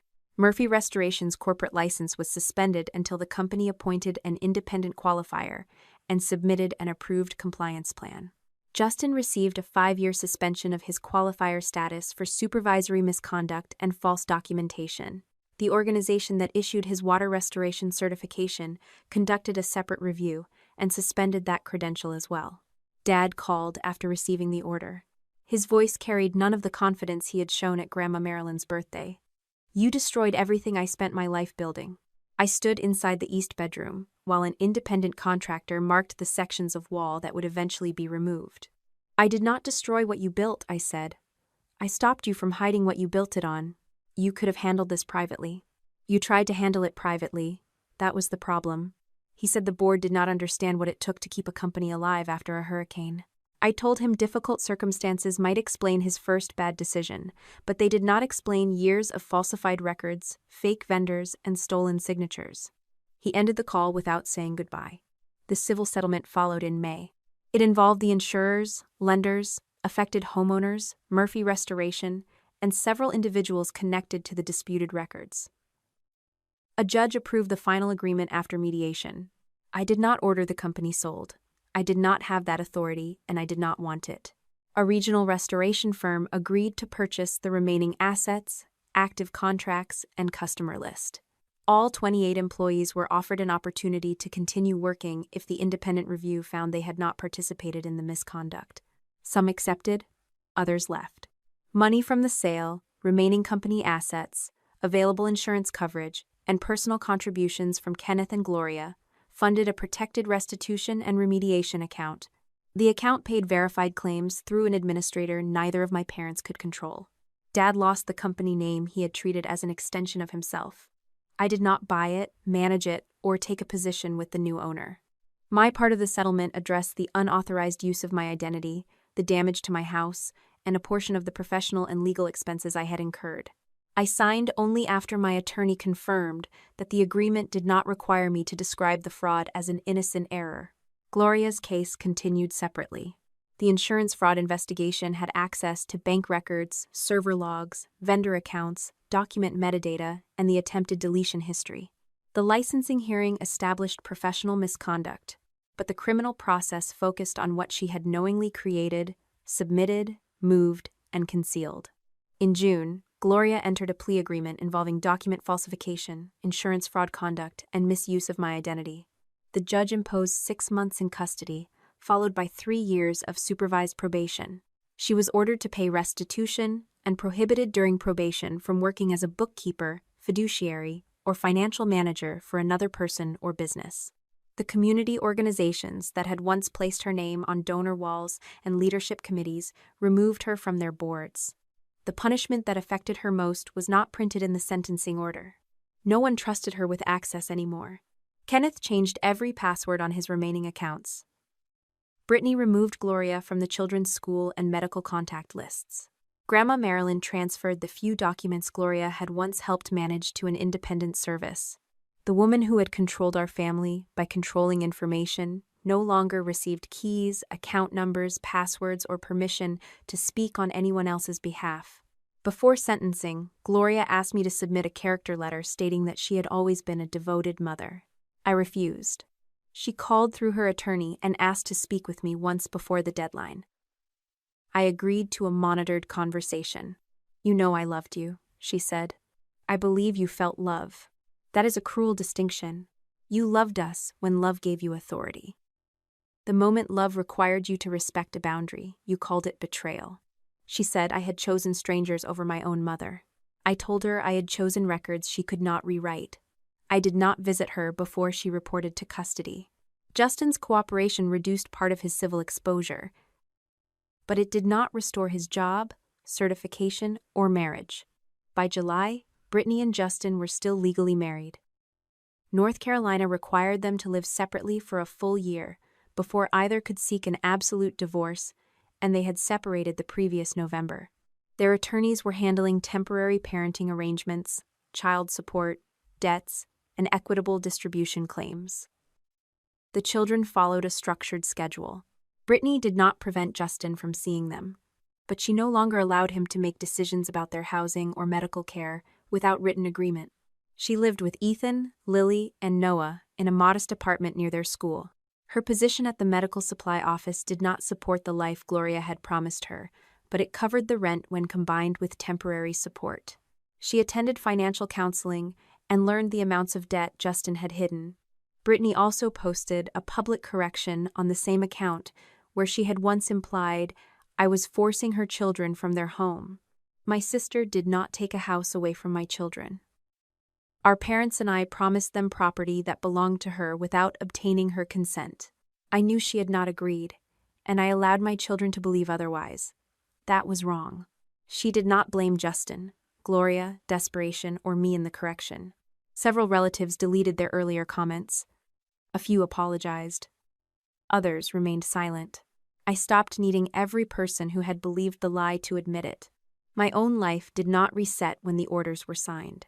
My employer's clearance letter remained in my personnel file, and I continued working under expanded conflict restrictions. I did not receive a miraculous promotion. I had lost my annual bonus and spent approximately $31,000 on legal fees, environmental experts, and document review. For more than a year, I had paid rent and a mortgage at the same time. My homeowner policy did not cover damage that existed before the policy began. The lender approved a renovation loan after receiving the remediation plan, and I used $45,000 from my savings to start the work once evidence sampling and preservation were complete. The civil settlement eventually reimbursed approximately $78,000 toward remediation, professional expenses, and carrying costs. It did not make me wealthy. It brought me closer to the financial position I would have occupied if my family had not hidden damage inside the house and my name inside their records. The independent contractor removed the lower drywall along the east bedroom and utility area. The crew documented every layer before disposal, treated the affected structure, replaced damaged materials, and submitted the work for independent inspection. I watched the walls come down without touching anything. Behind them were darkened sections of wood, incomplete repairs, and the physical record of decisions everyone had once insisted were finished. By late July, the house passed the lender's inspection and the final independent review. Ethan was 11 by then, Lily was 9, and Noah was 7. My relationship with them had rebuilt through routines rather than dramatic promises. We spoke by video every week. I attended Lily's school performance and helped Ethan prepare a project about bridge design. With Brittany's written consent, I took Noah to a children's aviation exhibit after his asthma follow-up showed he was doing well. When the children needed something essential, I paid the provider directly or contributed through a controlled education account. I did not cover Brittany's rent, credit cards, or legal expenses. She stopped asking. Our first serious conversation without attorneys happened at a quiet restaurant halfway between her apartment and my house. Brittany arrived early. She did not bring the children. "I owe you an apology that is not attached to a request," she said. I waited. She apologized for encouraging Gloria to announce the house in front of the family. She apologized for ignoring the urgent care warning, for allowing Justin to treat the East Room as something he could quietly repair, and for using the children's housing fears against me. Then she apologized for the part that still hurt most. "I kept them from you because I wanted you to feel what I felt whenever you said no," she said. "I made them believe you were too busy or did not care. I was desperate, and I still knew it was wrong." I looked at my sister across the table. "I spoke to you like every conversation was a file I could organize," I said. When I was hurt, I shut the door instead of explaining what I needed. She nodded, but I continued. "My distance hurt you. It did not make your choices inevitable. I know. We agreed that rebuilding a relationship required rules neither of us could reinterpret. She would not ask me for loans. Neither of us would speak for the other. No one would promise my property, time, or money. The children would not carry messages or be used to create guilt. Our first family meetings would happen in neutral places until trust became more than a conversation. We did not hug and declare everything repaired. We scheduled another lunch. At the end of July, I invited Grandma Marilyn and the children to dinner in the finished house. Marilyn was 86 now. She walked through the front door, tapped her cane against the new floor, and examined the rebuilt east wall as though she personally intended to approve the contractor's work. Brittany brought the children and stopped at the entrance after helping Noah with his backpack. "I will pick them up at 8, she said. Lily looked between us. Mom, aren't you staying? Brittany did not step inside. She looked at me and waited. For the first time, she did not assume an invitation because the children had one. You can stay for dinner, I said. She entered quietly and placed her purse beside the door. During the meal, no one knocked over his water. The glass rolled onto its side, sending a clear stream across the new table. Brittany stiffened and reached for 3 napkins at once. I handed Noah a towel. It is a house, I said. Things spill. He wiped the table while Marilyn told him he had missed a spot. Lily laughed. Ethan asked whether a chair could be damaged by 1 glass of water, then began explaining the protective finish before anyone answered. After dinner, the children ran upstairs. They stopped inside the 4th bedroom, the only room I had not furnished. Afternoon light stretched across the empty floor. Who is this room for? Lily asked. I've not decided yet. Grandma Marilyn smiled from the hallway. Good, she said. That means the choice is finally yours. Brittany stood beside me and looked into the room she had once considered wasted because it did not belong to her children. She did not ask me to turn it into a guest room for them. She did not suggest they could stay on weekends or remind me how many bedrooms I had. Whatever you choose, she said, it is yours to choose. I left the room empty that night, not because I was afraid to fill it, and not because an empty room was a victory over my sister. I left it empty because no one else had the right to decide what belonged there. For the first time, my family understood that loving me did not give them ownership of my choices. For the first time, I believed some of them might learn how to stay in my life without trying to take my place at the center of it. You should never confuse family love with unlimited access to your money, property, time, or identity. Helping someone is meaningful only when you choose it freely. When relatives use children, public shame, or false promises to force your agreement, that is manipulation, not love. You also learn why clear boundaries should be supported by written records. Save messages, confirm important conversations by email, protect your accounts, and seek qualified help before confronting people who may destroy evidence. Being compassionate does not require rescuing adults from the consequences of their own decisions. You can protect children directly while refusing to finance dishonesty. Most importantly, do not ignore unsafe behavior simply because exposing it may embarrass your family. Silence can transfer the danger to innocent people. Tell the truth carefully, follow lawful procedures, and let accountability reach the people responsible. If this story gave you something useful to remember, subscribe to the channel and stay with us for more stories.